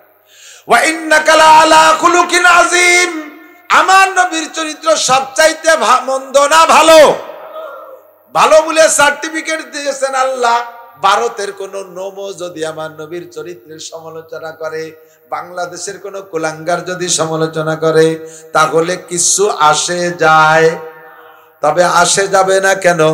আমার চোখের সামনে, হাতের সামনে পাইলে আমি যদি তার জবাব না দেই, তাহলে বোঝা যাবে আমার ইমানের মধ্যে দুর্বলতা আছে। কথা কোন ঠিক কি ঠিক না? কাজী নজরুল ইসলামের কবিতা, বিশ্ব নবীর অপমানে যদি না কাঁদে তোর মন, এই বিশ্ব নবীর অপমানে যদি না কাঁদে তোর মন, মুসলিম নও মুনাফিক তুমি নবীজির দুশমন। কতক্ষণ ঠিক ঠিক না? মুসলিম নও মুনাফিক তুমি নবীজির দুশমন। যুবক, তুমি নামাজ না পড়লে না পড়তেছো, তুমি রোজা না রাখলে না রাখতেছো, তুমি অন্যায় করলে করতেছো, তবে একটা কথায় তুমি মজবুত থাকবা, আমার চোখের সামনে আমার নবীকে সমালোচনা করবে, আমার আল্লাহকে, আমার কোরআনকে, আমার ইসলামকে ক্রিটিসাইজ করবে, গালি দেবে। আমার দেহের মধ্যে এক জাররা রক্ত থাকতে আমি ওখান থেকে খালি হাতে ফিরে আসবো না, আমি ওর প্রতিশোধ না নিয়ে বাড়ি আসবো। তাহলে নবী পাক বলেন তুমি আমার খাঁটি আশিক। ভারতের ভিতরে রঙ্গিলায় রসুল নামে একটা বই লিখেছিল এক ঠাকুর, নবী পাকের চরিত্রের কলঙ্ক দিয়ে বদনাম দিয়ে লেখছে বই। কোন মাদ্রাসার ছেলে না, কোন বিশ্ববিদ্যালয়, কোন জামিয়ার ছেলে না, কোন আলেম হাফেজ মুফতি মুহাদ্দিস না, তোমাদের মতো একজন কলেজের স্টুডেন্ট শুনে কয়ে এর প্রতিশোধ না নিয়ে দুনিয়া থেকে যাব না। তরবারি একখান নিয়ে চাদরের তলে সাইরিয়া ঠাকুরের মন্দিরের সামনে যে বলতেছে, এখানে এলাকায় যে বলতেছে এই অমুক ঠাকুরের বাসা কোথায়, বলতো ওই তুই যে ওই মন্দিরই বসা। যাইয়া গেটের মধ্যে দিয়ে ঢুকেছে ঠাকুরের ভড়িয়ালা ঠাকুর, যাইয়া বলতেছে এই তোমার নাম এই? বলে জি। তুমি রঙ্গিলাই রসুলের লেখক? বলে জি। বলার সাথে সাথে বুড়ির মধ্যে বসাই দিচ্ছে। হিন্দু অধ্যুষিত ভারত, হিন্দু অধ্যুষিত ভারত, চতুর্দিকে হিন্দু, একটা যুবক কলেজ স্টুডেন্ট সহ্য করতে পারে না আমার নবীকে গালি দেবে, তার ভিতরে যে জীবনের মায়া ছাড়িয়ে দিয়ে বুড়িতে বসাই দিছে, জায়গায় সেটারে জাহান্নামে পাঠাই দিছে। স্পট অ্যারেস্ট, পুলিশ দৌড়ে এসে ধরে বসছে চোখের সামনে। কোর্ট এনেছে, তুমি ওনাকে হত্যা করেছো? জি জি আমি হত্যা করেছি। আপনার সকলে সাক্ষী থাকেন, ওই শয়তানটারে জাহান্নামে আমি পাঠাইছি। তুমি এভাবে সাহসের সাথে বলো হ্যাঁ যা করছি মিথ্যে কথা কি? আমার নবীর প্রেমে পড়ে আমি নবীর পক্ষে হইয়া শত্রুকে আমি হত্যা করেছি, এখানে আমার অস্বীকার করার কি আছে? একটা হত্যা করছি, আবার মিথ্যে কথা কয়ে গুনাহগার হব? দুই কাম করবো না। যদি এটা নেকি হয় তাহলে স্বীকারই করলাম। ট্রাইব্যুনাল কোর্টে দ্রুত গতিতে ফাঁসির অর্ডার হয়ে গেছে, আগামীকাল ফাঁসি হবে। ফাঁসি যখন হবে এই খবর কানে আসলে হাসে না কান্দে মানুষ? কান্দেই কান্দে, কান্দেই কান্দে। রাতের বেলা ঘুমাইছে, ঘুমনে এক নাক ডেকে শোয়ার সাথে সাথে ঘুমাই গেছে। কাল যার ফাঁসি হবে ওর কি আজকে ঘুম আসে? অনায়াসে ইশার নামাজ পড়িয়ে শুয়ে পড়ছে, ঘুমাই গেছে। সকালে ঘুমের তো উঠে ওযু কালাম করে ফজরের নামাজ পড়ছে, পড়িয়ে হাসি হাসি চেহারা, খুব হাসি হাসি। জিজ্ঞেস করছে তুমি আজকে ফাঁসি হবা, এত খুশি হাসছো কেন? তো বলবেই না, কয় না হাসছি কেন সেটা আমার। তো জিজ্ঞেস করতে করতে ওলামাই কেরামে জিজ্ঞেস করছে হাসলি কেন, একটু কইয়ে যা। হাসি তো হবেই। স্বপ্নে দেখি বিশ্ব নবী আমাকে ডেকে বলতেছে তুমি তাড়াতাড়ি আসো, আমি রেডি আছি, তোমাকে অভ্যর্থনা জানানোর জন্য আমি দাঁড়িয়ে আছি। হুজুর জান্নাতের মধ্যে আমার জন্য দাঁড়িয়ে অপেক্ষা করতেছে, হুজুর আমাকে হাতছানি দিচ্ছে। সেই জন্য যত তাড়াতাড়ি মরবো তত তাড়াতাড়ি আমার মাসুক নবীর সাথে আমার সাক্ষাৎ হবে, এই খুশিতে আমি হাসতেছি। কন্যা সুবহানাল্লাহ। আল্লাহ যুবক তুমি এভাবে রেডি থেকো। যদি এখন ইসলামের পক্ষে যুদ্ধ আসে, কাফেরদের মোকাবেলায় লড়তে যদি আসে, জিহাদের ডাক আসে, রেডি আছো? প্রাণ খুলে বলো। আওয়ামী লীগ বিএনপির জন্য যতটুকু রেডি তার চেয়ে লক্ষ কোটি গুণ বেশি রেডি আমরা। কতক্ষণ? ওগুলো সব দল নিপাত যাক, আমার নবীর সম্মানে আমার জীবন দিতে রাজি। ঠিক কি ঠিক না? নারে তাকবীর, নারে তাকবীর। বিশ্ব নবীর অপমান সইবে না রে মুসলমান।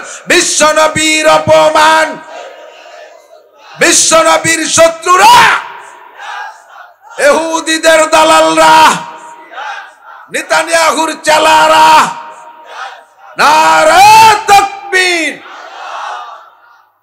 সত্যি না বলেন? সত্যি। আল্লাহ কবুল করুন। যারা এখানে হাত জাগাইছে আল্লাহ হাতগুলোকে কাবার গায়ে পৌঁছাই দিও। যাবেন হজে? যাবেন না উড়াকান্দি?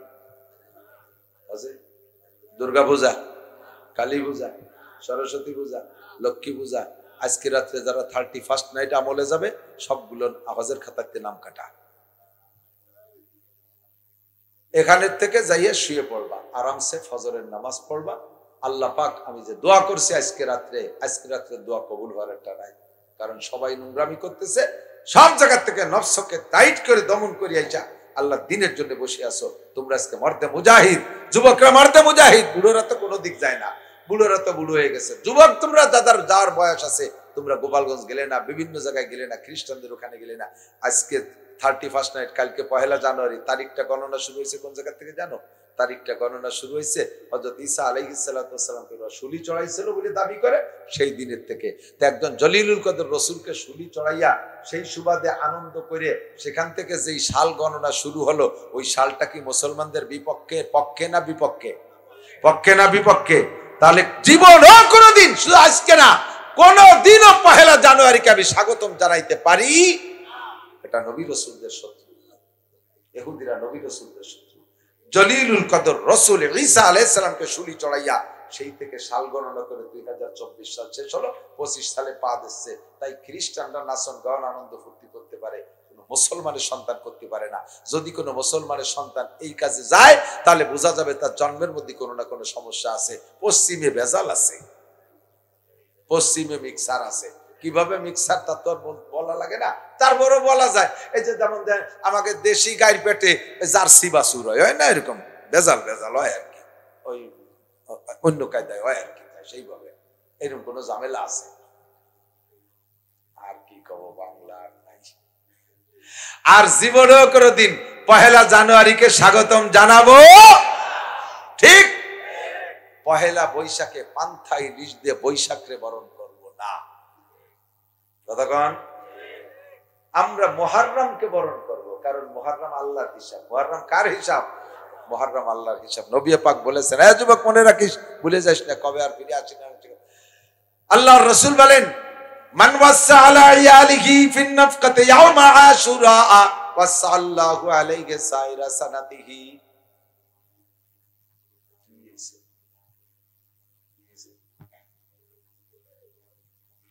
মশাই কামড়াচ্ছে। মান ওয়াসা আলা ইয়ালিহি ফিন নাফকাতি ইয়াউমা আশুরা। এ যুবক, আমি যুবকদের টার্গেট করি, তোমরা ভালো হলে সমাজ ভালো। বুড়োরা এমনি মুনিশি হয়ে গেছে, বুড়োকে ঠ্যাং কবরে চলে গেছে, চাকা একটা পাংচার হয়ে গেছে, এখন বাইসারতে গেলে পায়খানা করে দেয়, পেশাব করতে গেলে পায়খানা করে দেয়। ও সব বুড়োকে দিয়ে পাশ ওপাশ কোনো জায়গা কাজে লাগে না। কাজেই বুড়োরা যে শুয়ে থাকলে অসুবিধা নাই, তোমরা মানুষ শোনা। আমার প্রিয় বন্ধু যুবকরা, নবী পাক বলেন, মুহররমের 10 তারিখে দিনের বেলা রোজা রাইখা রাতের বেলা যদি পরিবারের সদস্যদেরকে নিয়ে সাধ্য অনুযায়ী তৌফিক অনুযায়ী ভালো খানা খায়, আল্লাহ পাকের ওসিলায় আগামী 1 বছর রুজির বরকত বাড়াইয়া দেয়। 1 বৈশাখে ভান্তা ইলিশ খাইবা, সারা বছর যাবে ভান্তা খাতি খাতি। দিনের শুরুতে যদি বাড়ি থেকে না খাইয়ে বাইর হয়, যে জায়গা যাবা ভালো ভালো খাবার সবাই খেয়ে যাচ্ছে, তোমারে কেউ বসতি কয় না। দিনের শুরুতে ভান্তা খেয়ে যাবা, সবাই গরম খায়, যে বাড়ি যাবা যে দেখো ডুমুর এনে ভাত খায়, তোমারে দেবে চারটে পান্তা ভাত, গরম আলু ভর্তা দিয়ে, ভর্তা আলু গরম, কিন্তু বাদ দেছে ভান্তা। বাড়িতে ভান্তা খেয়ে বেরোইছো। তাই যদি সত্যি হয়, মুরব্বীরা বলতো, এই সকালবেলা বাড়িতে খালি বই যাস না, যেখানে যাবেন সেখানে না খেয়ে মরতে। সত্যি দেখা গেছে, এই যে মাঝে বুঝিকে বাড়ি, ওই যে সাজে বুঝিকে বাড়ি, ওই পাশে মামা বাড়ি, তার ওই পাশে খালা বাড়ি, প্রত্যেক বাড়ি খাবার, যে বাড়ি না না ওই বাড়ি যে খাবার নেই, এই করতে করতে ঘুরতে ঘুরতে এক বাড়িও খাই, সব বাড়ির ব্যবসা। এটা কোরআন হাদিস না, তবে বাস্তবে মুরব্বীদের আকীদা এমন অ্যাক্সিডেন্ট হয়। বছরের শুরু যদি হয়, দিনের শুরু যদি খালি মুখে গেলে সারাদিন না খাওয়া হয়, দিনের শুরুতে পান্তা খাইলে যদি দিন যায় পান্তা খাইতে খাইতে, 1 বৈশাখ বছরের শুরু, পান্তা খেয়ে শুরু করবা, সারাটা বছর যাবে পান্তা খাতি খাতি।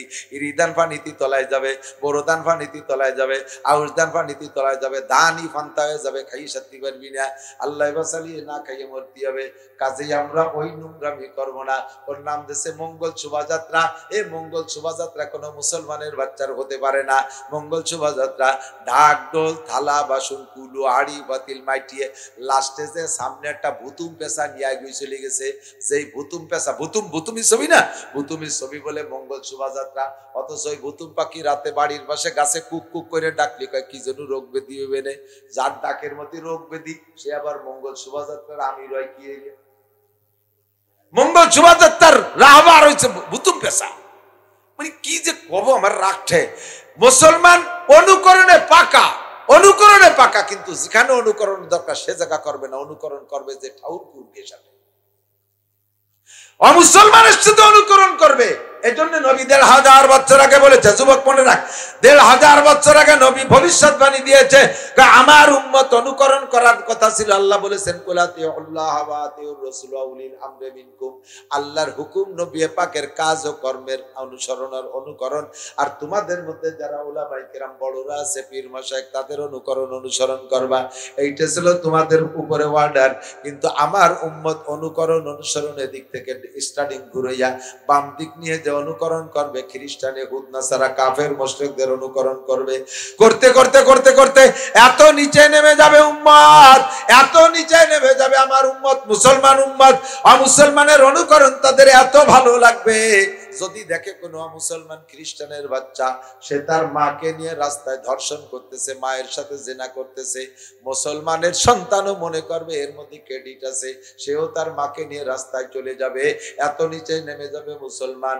যখন পড়েছি উস্তাদের কাছে শুনেছি কেমন যেন উদ্ভট মনে হইতো, কিন্তু এখন দেখি পদে পদে মিলে যায়, এখন দেখি পদে পদে মিলে যাচ্ছে অনুকরণে। কথা কোন ঠিক না?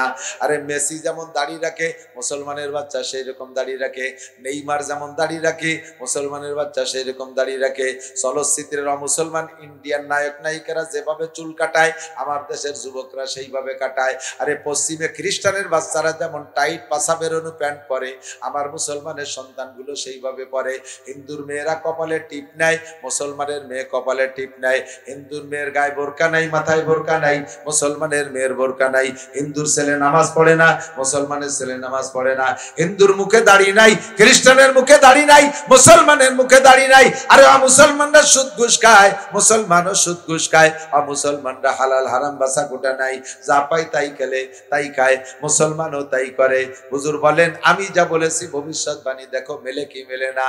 নিজে চোখে দেখেছি, বাংলাদেশের বড় একজন সেনাবাহিনীর অফিসার, নাম বলবো না, বললে অসুবিধে নাই, প্রায় আজ থেকে ২৭ বছর আগের কথা, আমি সচক্ষে দেখেছি। ঢাকা ডিওএইচএস এর ভিতরে, ঢাকা ডিওএইচএস এর ভিতরে যে শেওড়াপাড়া, যে শেওড়া বাজার যে ডিওএইচএস বিশ্ব রোড বসুন্ধরার আগে, ওই জায়গা যে ডিওএইচএস এর ভিতরে ভোরবেলা প্রত্যেক দিন দেখতাম একজন সেনাবাহিনীর ভালো ধরনের অফিসার, ওর ভিতরে বাড়ি পাইছে, পজিশন পাইছে।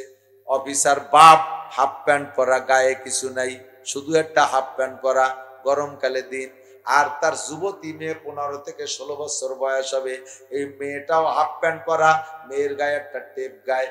বাপে মেয়ের হাত ধরে ডিওএইচএসের ভিতরে এপাশ ওপাশ মার্চ করে, এপাশ ওপাশ মার্চ করে। দুই বাপ বেটি একেবারে কাঁচা হলুদের মতো চেহারা, এমন করে গায়ে টেপ পরা মেয়েটা, আর পরনে একটা হাফ প্যান্ট, বাপ খালি গায়ে পরনে একটা হাফ প্যান্ট, এইভাবে বাপ বেটি ঘুরতেছে। এটা নবী যে বলেছেন যে মুসলমানের সন্তান তার মাকে নিয়ে রাস্তায় চলে যাবে, তার চাইতে কম কি? তার চাইতে কম কি? একটুও কম না। কথা বলেন ঠিক কি ঠিক না? হে মুসলমান, তোমাকে আল্লাহ পাক কি বলেন? ইয়া আইয়ুহাল্লাযীনা আমানু, হে আমার অন্ধ জগতের অটল বিশ্বাসী পাগলরা, লা তাত্তাখিযুল ইয়াহুদা ওয়ান নাসারা আউলিয়া, ইহুদ নাসারাকে বন্ধু বানাইও না, ইহুদ নাসারাকে বন্ধু বানাইও না। কয় বন্ধু বানানো কাকে বলে? হুজুর বলেন, আলমার উমান্তা আলমার উমা আহাব্বা, যার সাথে যার মিল হবে তার সাথে তার ভালো, যার সাথে যার ভালোবাসা তার সাথে তার কিয়ামত, যার সাথে যার মোহাব্বত তার সাথে তার কিয়ামত। হুজুর বলেন, মান তাশাব্বাহা বিকওমিন ফাহুয়া মিনহুম, যাকে যার মতো দেখা যাবে, যার কাজ যার সাথে মিলবে, কিয়ামতের ময়দানে তাকে তার সাথে বিবেচনা করা হবে। ওয়া ইয়াতাওয়াল্লাহুম মিনকুম, আল্লাহ বলেন, ওয়া ইয়াতাওয়াল্লাহুম মিনকুম ফাইন্নাহু মিনহুম। আজকে 31st নাইট, এটা মুসলমানদের আমল না, এটা অমুসলমানরা উদযাপন করতেছে। মুসলমানের যে সকল বাচ্চারা আজকে রাত্রে তাদের সাথে নাচা গাওয়া করবি, তাড়াতাড়ি তওবা কর। তওবা করে যদি না মরিস, খোদার কসম ইহুদ নাসারা খ্রিস্টানদের সাথে জাহান্নামে যেতে হবে। আখলাক যদি শিখতে হয়, আমার নবীর আখলাকের থেকে আখলাক শিখতে হবে। কতক্ষণ? দুনিয়ার কোন জেনারেল যত বড় শিক্ষিত হোক, বিশ্ববিখ্যাত পণ্ডিত হোক, ওই কালমার্স টালমার্স যারা কয় ওদের থেকে কোনো আখলাক শেখার মতো নাই, তাদের নিজেদেরই আখলাক নাই। তারা আমাদের কি দেবে? ভালো ভালো পাকা পাকা কিছু কথা বলে, কিন্তু তাতে একটা পূর্ণাঙ্গ জীবন ব্যবস্থা নাই। আমার নবী মানুষের জীবন ব্যবস্থা পূর্ণাঙ্গ আমাদের জন্য রেখে গিয়েছে। এদিক তাকাও যুবক, আমার দিক, এদিক তাকান। অন্য অন্য যত ধর্ম আছে তাদের সাক্ষাৎ পদ্ধতি কি? হিন্দুদের সাক্ষাৎ পদ্ধতি এভাবে করে কুর্নিশ করে, নমস্কার, কি কয়? নমস্কার, নমস্কার। এই সেদিনকে এক নব মুসলিম বলছিলেন নমস্কারের ব্যাখ্যাটা আমি ভুলে গেছি, একটু অন্য খেয়ালেতে শুনছি বলে মনে নেই। আমার তো শিয়ে নিতে হবে তার কাছ থেকে। নমস্কারের তর্জমা খুব খারাপ, ভিন্নিত তর্জমা, একটু ভালো না।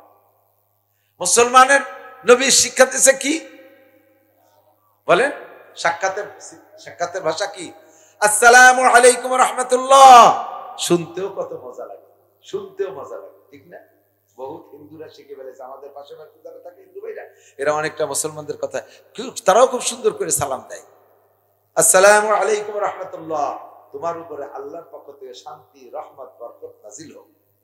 আপনিও বলছেন ওয়া আলাইকুম আসসালাম ওয়া রাহমাতুল্লাহ, একই তরজমা, হুবহু একই, তোমার উপরে এগুলো হোক।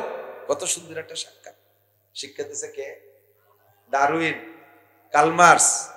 শিক্ষা দিয়েছে কে? মুহাম্মাদুর রাসূলুল্লাহ সাল্লাল্লাহু আলাইহি ওয়াসাল্লাম। নবীর আকলাক কত সুন্দর। এরপরে যে একটু মুসাফা করা, এই যুবক আমার দিক তাকাও, সবাই তাকাও, ছোটটা তাকাও, মুসাফা একেবারে হাতের এই গোড়ায় গোড়ায় বসে দিতে, একটু আগা একটু ছোঁয়া দিয়ে ঠেলা দিতে হচ্ছে। আর করোনার পরে মুসাফা হয়েছে বক্সিং, দুই ঘুষিতে মুসাফা, হাতে হাতে লাগতে পারে, মারিয়ে দিবা না হে।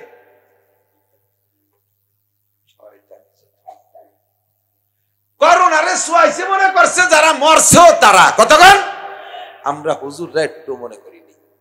ওই সময় সব বন্ধ, মাদ্রাসা খোলা আছে, কিছুই। সারা বাংলাদেশ, ভারত, পাকিস্তান, 3 দেশে মাদ্রাসা বেশি। চ্যালেঞ্জ, 3 দেশের একটা আলেমও মরে না, একটা ছাত্র মরে নাই, একজন আলেম ছাত্র মরে নাই। আমরা ওই সময় মাদ্রাসা খুলছি, আর ওই সময় ছাত্র বেরিয়ে গেছে, কারণ স্কুল বন্ধ তো, পোলাপান ঠিকই মাদ্রাসায় দিছে। বাড়িতে জ্বালাই খাই মা বাপরে, মা টাহা দাও, মামা খাবো, আব্বা টাহা দাও, নানা খাবো, দাদা খাবো, খাতি খাতি মার আসল মাসল চিনি বেড়ে গেছে। এবার যদি বাস দিতে কোন মাদ্রাসা খোলা আছে, আছে তো কুশকি খোলা আছে, পর কুশকি দিয়ে বরিয়ে গেছে। এই শোয়াইছে এভাবে ট্যাঙের মধ্যে পাও ভরিয়ে দিয়ে ইলিশ পাইলিং দিছি।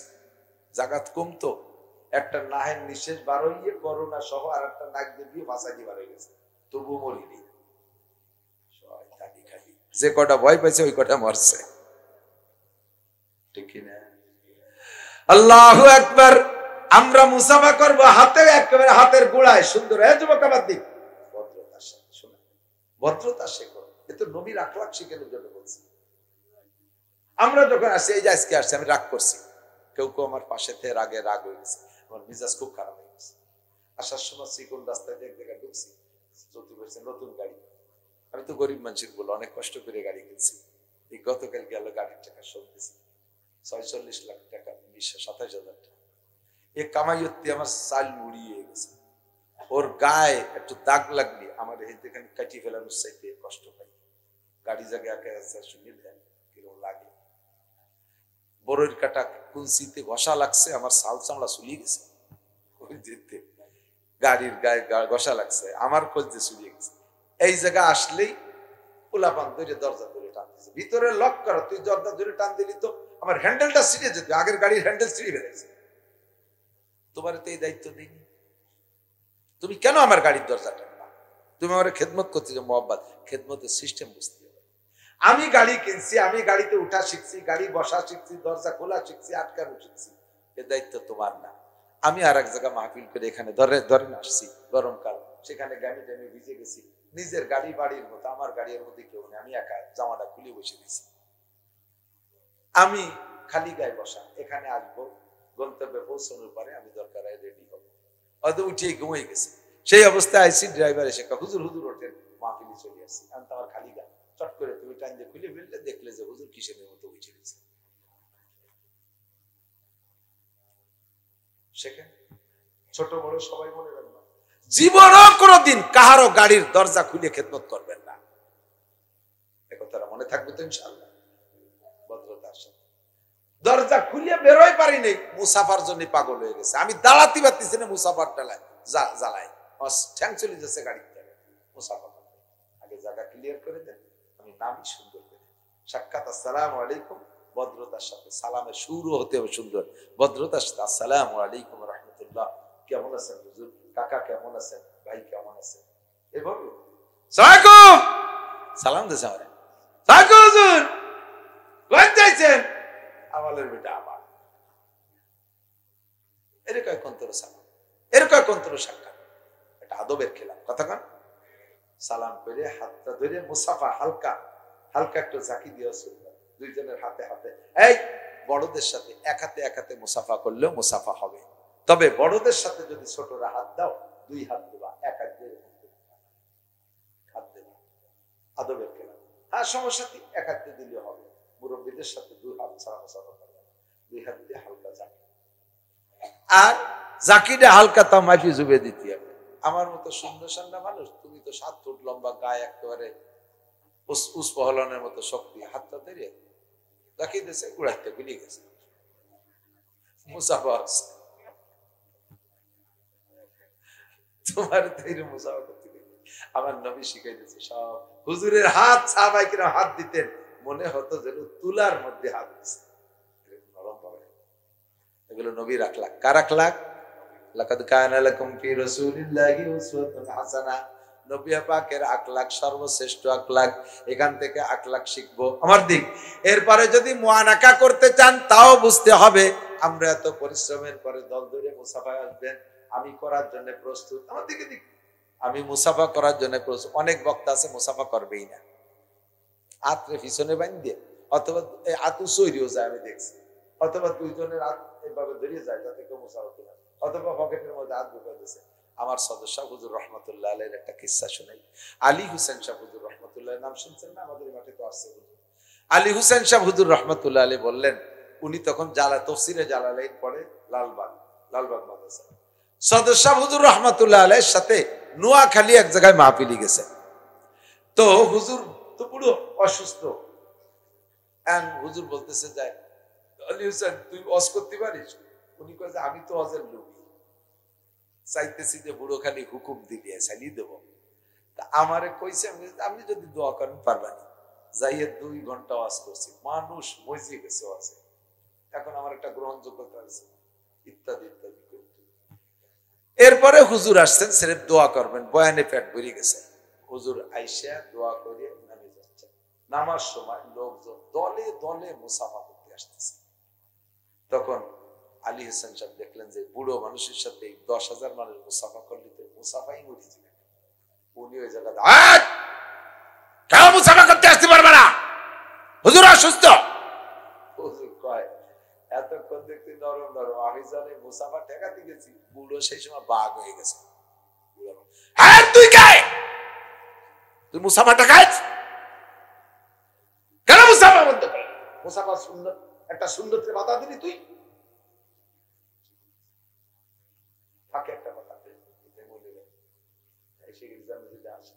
অনেক সময় মাহফিলের শেষে মাহফিলের মধ্যে নামাজ পড়লে নামাজের পরেই উলামায়ে কেরাম মাহফিল পরিচালনা কমিটি বলে আপনারা সুন্নত পড়ে বসে যাবেন, নফল পড়বেন না, নিষেধ করেন। কেউ নফলের নিয়ত করবেন না, কয় না? এটা অন্যায়। নফল তো নামাজ, নফল কি ফরজ নামাজ পড়তেও যা লাগে নফল নামাজ পড়তেও তাই লাগে, একই নামাজ, শুধু নামের পরিবর্তন। তুমি নামাজ ঠেকানোর কিনা? তোর বয়ান শুনতে যে নামাজ ঠেকাই, তোর নামাজ ঠেকাতে গেছে কিনা? যদি নামাজের কারণে এই নফল নামাজের কারণে পরিবেশ গড়তে সমস্যা, ভাষা পাল্টাও। কি বলবা? বলবা শুধু সুন্নত পড়েই বসে যাও, তাতে কিন্তু নফল ঠেকানো হয়ে গেছে। তো ভাষা এমন হয়েছে যাতে নামাজে নিষেধ হয় না, বুঝেন নাই কথা। নফল কেউ নিয়ত করবেন না, ডাইরেক্ট একটা নামাজকে নিষেধ করা হয়। আর যদি বলে শুধু সুন্নত পড়েই বসে যাবেন, তাতেও কিন্তু নফলের নিয়ত করবে না, কিন্তু নামাজের সাথে বিয়াদবি হয়ে গেল, ভাষার পার্থক্য। ঠিক না? হুজুর আমারে ধমক দেয়, তুই মুসাফা ঠেকানোর কেনা, সুন্নত মুসাফা, আমি মুসাফা করবো, তুই ঠেকাস? আমি তো, আপনি বুড়ো মানুষ, আপনি মুসাফা করতে করতে তো ক্লান্ত হয়ে যাবেন, আমি সেই জন্য বলছি। আরে ক্লান্ত হলে আমি মরি যাবো, তুই ঠেকানো কিনা? শেষে একটা কথা বললেন, এইটাই দিল কেড়ে নিয়েছে। আলী হাসান, এখানে কত মানুষ আছে, আমি এই বাচ্চা, বাবার এই বাচ্চা কথা কইস কেন? কদি বুঝিস যে এনে কথা বলে এই বাচ্চা শোনা যায়? আদব শিখে তারপরও শিখবে না। নতুন আসলেও তো মানুষ নাকি আর কিছু আছে? আল্লাহ শেষে যে কথাটা বলছে এটাই শিখে নিতে হবে। ও বক্তারা, সুন্দর করে বক্তারা মুসাফা মোটে করবে না। সদস্য বললেন, আলী তুমি মুসাফা ঠেকাও, আমি শামসুল হক আমার আমল দিয়ে জান্নাতে যাইতেও পারি, নাও পারি। আমার আল্লাহ আমল যদি কবুল না করে তাহলে তো আমার সর্বনাশ। এই লক্ষ মানুষের ভিতরে মুসাফা করব, কোন না কোন বান্দা এর মধ্যে জান্নাতি আছে, জান্নাতি মানুষ আছে, তার সাথে হাতে মুসাফা হলে কিয়ামতের ময়দানে ওই লোকটা আমারে চেনবে, আমি তার কাছে সুপারিশ চাবো, সে আমারে এই ওসিলায় সুপারিশ করে জান্নাতে নিয়ে যাবে। তুমি আমার জান্নাত ঠেকানোর জন্য এইছো, কেন আমি মুসাফা করবো না? কত বড় কথা ছিল। সদস্য ও দোস্ত, এই জন্য আমি মুসাফা করার জন্য প্রস্তুত। তবে আপনাকেও বিবেচনা করতে হবে। ওলামায়ে কেরাম প্রচুর পরিশ্রম করে, দৌড়দৌড়ি করে, এতক্ষণ বয়ান করছে, ক্লান্ত হয়ে গেছে। এখন সব মানুষ যদি সিরিয়াল দেন একজন বক্তার সাথে, অবশ্যই তার কষ্ট। আমি না এই মুহাব্বতে রাজি হয়ে গেলাম মুসাফা করার জন্য, কিন্তু আমার তো কষ্ট হচ্ছে, এটা আপনার দেখার বিষয়। লাকাদ কানা লাকুম ফি রাসূলিল্লাহি উসওয়াতুন হাসানাহ, আমার নবীর আদর্শ সব জায়গায় আছে না নাই? যুবক ভদ্রতা শেখো, কামালাস কি বলা হয়, আদব তাজ ইস্তেআজ লুৎফে ইলাহি, বেনে বরসার বেরো হর জাকে খাহি। আলী হাসান সাহেব বললেন, ওই বুড়ো ওই জায়গায় বসে পুরো মাঠের সব মানুষের সাথে মুসাফা করছে। কত অসুস্থ। আদব তাজ ইস্তেআজ লুৎফে ইলাহি, বেনে বরসার বেরো হর জাকে খাহি। আব্বা মার সাথে তুমি তুমি কথা বলবা না। আমাদের বাংলা ভাষায় 3টি আছে সম্বোধনের শব্দ, বাংলা ছাড়া অন্য সারা পৃথিবী বাংলার উর্দুতে 3টে শব্দ আছে, আর অন্য যত ভাষা আছে সব ভাষার মধ্যে একটাই শব্দ সম্বোধনের, তুই। ইংরেজিতেও তুই বোঝে, আরবিতেও তুই বোঝে, অন্য দেশে সারা পৃথিবী ভরে তুই তুই বোঝে। বাপরেও তুই, মারেও তুই, ছোটরেও তুই, বড়রেও তুই। আমাদের বাংলার উর্দু ভাষার ভিতরে 3টে ক্লাসিফিকেশন আছে, তুই, তুমি, আপনি। তুই, তুমি, আপনি আছে না নাই? ছোটদের জন্য তুই, সমসাথীদের সাথে তুমি, আর মুরব্বীদের জন্য আপনি। তাই মুরব্বী, বয়সের মুরব্বী হোক অথবা পদের মুরব্বী হোক, সম্মানের মুরব্বী হোক, তারাই সবাই আপনি। তুমি আব্বা মার চাইতে সম্মানের কাকে মনে করো? সারা পৃথিবীর সমস্ত পীররে এক পাল্লায় রাখবা, আর একদিকে তোমার বিড়ি খা আব্বাডারে আর এক পাল্লায় রাখবা। তোমার জন্য সব পীরের চাইতে তোমার বিড়ি খা আব্বাডা বড় পীর, তোমার বেনামাজি মাডা তোমার জন্য বড় পীর, যদিও সে নামাজ পড়ে না। সারা পৃথিবীর সমস্ত পীরের চাইতে আব্বা মা বড় পীর। কাবা ঘরের ইমামের কাছে তোমার বাচ্চারে ঝাড় ফুঁক করা, তিনি বা কাবার ইমামের কাছে দায় থেকে একটা ফু দেবে, দায় থেকে বিরক্ত হয়ে যায়, কিছু পড়ছে না পড়ছে। কারণ তুমি পরের ছেলে, তুমি মরলিও তার কিছু আসে যায় না, বাঁচলিও কিছু আসে যায় না। কাজেই তোমার যে ফুটা দেবে ওটা দায় সারা ফুট কি ফু। কিন্তু তুমি যখন ছোটবেলা কান্নাকাটি করেছো, তোমার মূর্খ মা কিছুই পারে না, তারপরে কোলে করে নিয়ে লা ইলাহা ইল্লাল্লাহ সুবহানাকা ইন্নী মিনাজ জালিমিন, লা ইলাহা ইল্লাল্লাহ সুবহানাকা ইন্নী কুনতু। কতবার যে দোয়া ইউনুস পড়ছে, এই দোয়া ইউনুসটা পড়ছে, আর সে আজিমের মালিকের সাথে যোগাযোগ কইরা নিজে নামাজ না পড়লিও, নিজে পর্দা না করলিও, নিজে কোরআন পড়তে না জানলিও, তোমার যে কোলে করে তোমার জান বাঁচানোর জন্য যে দোয়াগুলো পড়ছে একেবারে অন্তর থেকে পড়ছে। সারা পৃথিবীর 1 লক্ষ পীরও তোমার ওই অন্তর দিয়ে ঝাড়ফুঁক করবে না, যেই ঝাড়টা তোমার আব্বা মা করবে। তোমার আব্বা মা যে দোয়া করবে, আমার মতো 1 কোটি নাসিরের দোয়ার চাইতে তোমার মূর্খ মায়ের দোয়াটা আল্লাহর কাছে বেশি কবুল হবে। কাজেই তুমি সে জায়গায় সম্পর্ক রাখবা, আব্বা মাকে সম্মানের সাথে শ্রদ্ধার সাথে সম্বোধন করবা। আপনা আপনি মহিলারা সবচাইতে সম্মানের পাত্র, আব্বা মার পরেই মহিলাদের কাছে স্বামী সবচেয়ে সম্মানের পাত্র। স্বামীর সাথে না না, স্বামীর সাথে নাম ধরে ডাকাডাকি করবেন না, স্বামীর সাথে তুই তুই কথা বলবেন না, স্বামীর সাথে তুমিও না বলার চেষ্টা করবেন, আপনা আপনি বলার চেষ্টা করবেন, আপনা আপনি বলার চেষ্টা করবেন। কারণ মানুষের যখন ঝগড়া বাঁধে তখন ভাষা চেঞ্জ হয়ে যায়, ভাষা চেঞ্জ হয়ে যায়। যদি তুমি তুমি বলার অভ্যাস থাকে, রাগ হয়ে গেলে একে ধাক্কায় তুইতি চলে যায়, আর তুইতি চলে গেলেই মারামারি শুরু হয়ে যায়। আর আপনা আপনি বলার অভ্যাস থাকলে রাগ করে হয়তো এক ক্লাস নামবে, আপনি থেকে তুমিতে যাবে, তুই পর্যন্ত যাবে না। তুমিতে গেলে অতটা রিয়াকশন করবে না, তুইতে গেলে একশো রিয়াকশন হয়ে যাবে। এই জন্য ভাষা ঠিক করো, আদব শেখো, ভদ্রতা শেখো, নম্রতা শেখো, মুরব্বীদের সাথে হাসি মুখে কথা বলো। রাস্তায় দিয়ে মোটর সাইকেল চালাবা, যুবক আমার দিক তাকাও, আরে মোটর সাইকেল, শয়তানও এগে মোটর সাইকেল চালানো দেখে নামিয়ে সরিয়ে দাঁড়ায়। আল্লাহ, আমি কিয়ামত পর্যন্ত হায়াত চাইয়ে আনছি, এই পাঙ্কুর কেনই লাগলি বের আমি টিকতে পারবো না। শয়তানও ভয়তে নামিয়ে দাঁড়ায়। আর পিছনে যদি কিছু থাকে, পাওয়ার ব্যাংক একটা বসাতে পারলি, পুরে বাউলি দেখায় যে আমার আব্বা আমাকে 4.5 লাখ টাকা দিয়ে মোটর সাইকেল কিনে দিয়েছে। তোমার চাল চলনে বুঝছি তুমি আবাল, তোমার আব্বা আবাল। বাপরে এই গালিটা শুনে ভদ্রতার সাথে চালাও, আস্তে আস্তে যাও। মুরব্বীদেরকে দেখলে স্লো করো, শিক্ষকরা দেখলে পাশে মোটর সাইকেলটা স্লো করো, একটা সালাম দাও, দাঁড়াইয়ে আসসালামু আলাইকুম স্যার, আমি তো একটু ব্যস্ত, আব্বার ওষুধ আনতে গোপালগঞ্জ যাবো স্যার, দেখবা তোমার 1 বস্তা দোয়া দেবে। বাবা তুই এত ভদ্র, কোথায় পড়ে এখন? স্যার প্রাইমারিতে পড়তাম আপনার কাছে, এখন বিশ্ববিদ্যালয়ে পড়ি, ঢাকা জাহাঙ্গীরনগর। আল্লাহ তোর অনেক বড় করে, তুই এত ভদ্র, তুই যদি একটু ডিসি হইস, তুই সচিব হইস। হ্যাঁ, আর ওই জায়গায় যে স্যারের সামনে অ্যাঙ্গা ব্যাঙ্গা দিয়ে চলে গেলে, ও স্যার যাই, স্যার কয় যা, কত জাতি বাড়ি যা, মোড়ে জাতি জাতি ট্রাকের তলে চলে গেছে।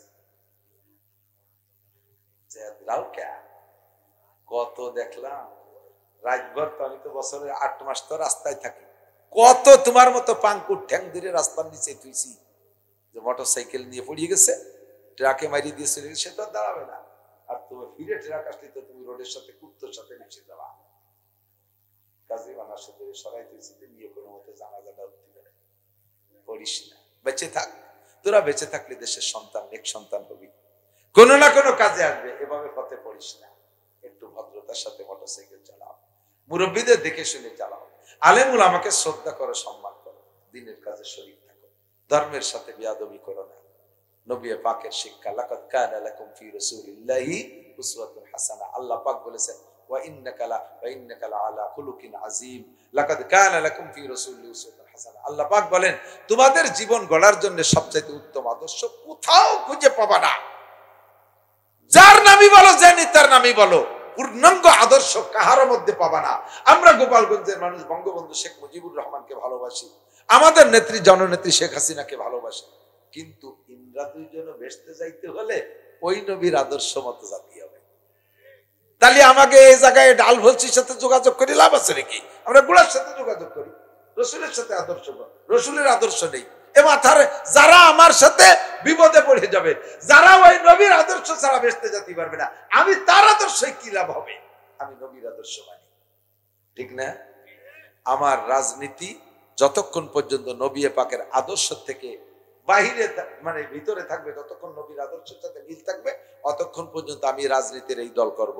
আমার রাজনীতির যেই দল নবীর আদর্শের বাইরে আমাকে শিক্ষা দেবে, তাইতে আমার 14 পুরুষ ধরেও যদি করি আসে, আমি সেই রাজনীতি করতে রাজি। আসতে কও কেন? তুমি কি ভুল বলছো যে আমি আমলিগের বিপক্ষে বলছি? আমার আমলিগ যদি নবীর আদর্শের সাথে মিলে যায়, আমি চুমো খাবো, সারা বাংলাদেশ ভোট চাবো। তোমরা তো এই জায়গা থাকো, বললাম না এই যে কুষ্টের ঘটনা, পাবনা গেছি, ঘরের মধ্যে বসা 15-16 জন শিবিরের যুবক এসে আমাদের ঘিরে ধরছে, আসে বাড়ি গোপালগঞ্জ, জি, একের পর এক এমন কঠিন কঠিন প্রশ্ন শুরু করছে, খালি আমি আর বাধাই নাকি অমনি শুরু হয়ে যাবো আমি একাতে। বগুড়া গেছি, সোনাতলা ইউনিয়নে থানায়, সে জায়গার সামনে নির্বাচনে প্রার্থী বিএনপি, বিগত এক টাইমে এমপি ছিল, সেই লোক 30 জন নিয়ে এসে অস্ত্র শস্ত্র নিয়ে আমার পাশে বসে গেছে। আমি খালি গোপাই দিওয়াজ করি, মহা সংকটের ভিতরে সারাটা দেশ ঘুরে আসতেছি। দোস্ত, আমি সর্ব হালাতে বলবো, আমলিগ বলো আর বিএনপি বলো, নবী পাকের ইসলাম আর নবীর আদর্শের বাইরে যদি হয় আমি একটাকে মানতে রাজি না। কথা বলেন ঠিক ঠিক না? নবীর আদর্শ নিয়ে আসেন। এই গোপালগঞ্জ বসে বহুবার বলেছি, আমার কথা তো কান দেয় নাই। আমি বলছি যারা স্থানীয় নেতা আছেন মাননীয় প্রধানমন্ত্রীকে বলেন, আমি তো সে জায়গায় যেতে পারবো না, মাত্র 3টে কথা সংসদে বাস্তবায়ন করে দেন, বাংলাদেশের সব ভোট কালেকশন করে দেবো। একটা হলো সংসদ থেকে নামাজটা পাশ করে দেন, দেখবেন আপামর জনতা খুশি থাকবে, সকলে আপনার পক্ষে থাকবে। 2 নম্বরে জাকাতের বিল পাশ করে জাকাতটা বড় লোকের কাছ থেকে আদায় করে মাদ্রাসায় এতিম গরিবকে দিয়ে দেন, এরা দোয়া করবে জম্মের করা। 3 নম্বরে পর্দার বিল পাশ করেন, যত পার্কে জোড়া জোড়া বসে তসবি টিপতেছে ওইগুলোর বাড়োই দাবলান ওই জায়গায় দিয়ে, কুয়ো কাটা সোয়ার সাফ করেন আগে। আর গার্মেন্টস গুলো আলাদা হয়ে দেন, মহিলা গার্মেন্টস আলাদা, পুরুষ গার্মেন্টস আলাদা। স্কুল কলেজের শিক্ষা ব্যবস্থা নারীরা আলাদা পড়বে, পুরুষরা আলাদা পড়বে। এই পর্দাটা পাশ করে দেন, দেখবেন আসমানি রহমত পাবেন, দেশের জনগণ সব খুশি থাকবে। আমি কি 14 দফা 15 দফা কইছি? এই যে 3টে দফা কইছি, 3টে দফা আপনারা একমত কিনা? একমত না? আর এমনই 3টে দফা বলছি, সত্যি যদি বাস্তবায়ন করতো তাহলে এত বড় পরাজয় হতো না, মোটেই পরাজয় হতো না, এগেনস্টে কোনো দলই থাকতো না। বুঝতে পারলাম না? এখন আমরা যে হালাতে থাকি, সর্বহালাতে আমাদের ঈমান ইসলাম আগে, রাজনীতি পরে, ঠিক কিনা? আল্লাহ তাআলা কবুল করুক, বলেন আমিন। আমরা তাবলীগের কাজে শরীক থাকবো। 31শে জানুয়ারি 1-2 ফেব্রুয়ারি, 31শে জানুয়ারি 1-2 ফেব্রুয়ারি টঙ্গীর ময়দানে ইজতেমা, উলামায়ে কিরামদের সাথী হইয়া ইজতেমায় যাব ইনশাআল্লাহ, ঠিক আছে? এই ইজতেমার পক্ষে কারা, যাই না যাই পক্ষে কারা? উলামায়ে কিরামদের ইজতেমা 31শে জানুয়ারি 1-2 ফেব্রুয়ারি, পক্ষে আছেন তো? পক্ষে আছেন? এছাড়া বিকল্প ইজতেমা আমরা চাই চাই চাই, চলবে না বাংলাদেশে। 99 জন আলেমে একমত, আর পাঙ্কু হুঙ্কু দুনিয়াটা যে আলাদা একটা আগল বাগল শুরু হয়ে গেছে। এমনি জ্বালা জ্বালাই বাঁচতেছিলেন রাজনৈতিক জয় ঝামেলা, তার মধ্যে এবার শয়তান ঢুকে গেছে কাকড়াই টুঙ্গির মাঠে। শয়তান গুলোর এবার পাড়ই দাবলা বলতে, তোরা যাবি, এই রেডি হ, কত জায়গা গেছো শিক্ষা সফরে, এবার তবলিগি ইজতেমায় যেতে হবে, যাই এইবার তবলিগ ইজতেমা করবো আলাদা কায়দায়। শয়তান গুলো যত জ্বালাই খাচ্ছে, আল্লাহ তাআলা ভাষাগত ত্রুটি বিচ্যুতি মাফ করে দিক। যা বলেছি শুনেছি আমল করার তৌফিক দান করুন, সবাই বলেন আমিন। মাদ্রাসার বিপক্ষে কারা? এই মাদ্রাসার বিপক্ষে তো মুহাব্বতের সাথে হাত দেখান তো, কারা কারা বিপক্ষে? 4 জন 5 জন বিপক্ষে।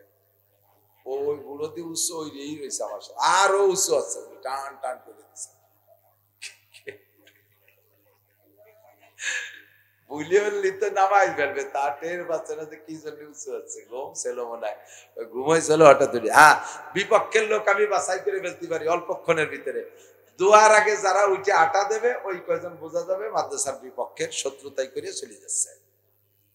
মুনাজাতের আগে যারা চলে যাবে তারা বুঝবে যে ইসরায়েলি নেতানিয়াহুর দলের লোক, নরেন্দ্র মোদীর দলের লোক।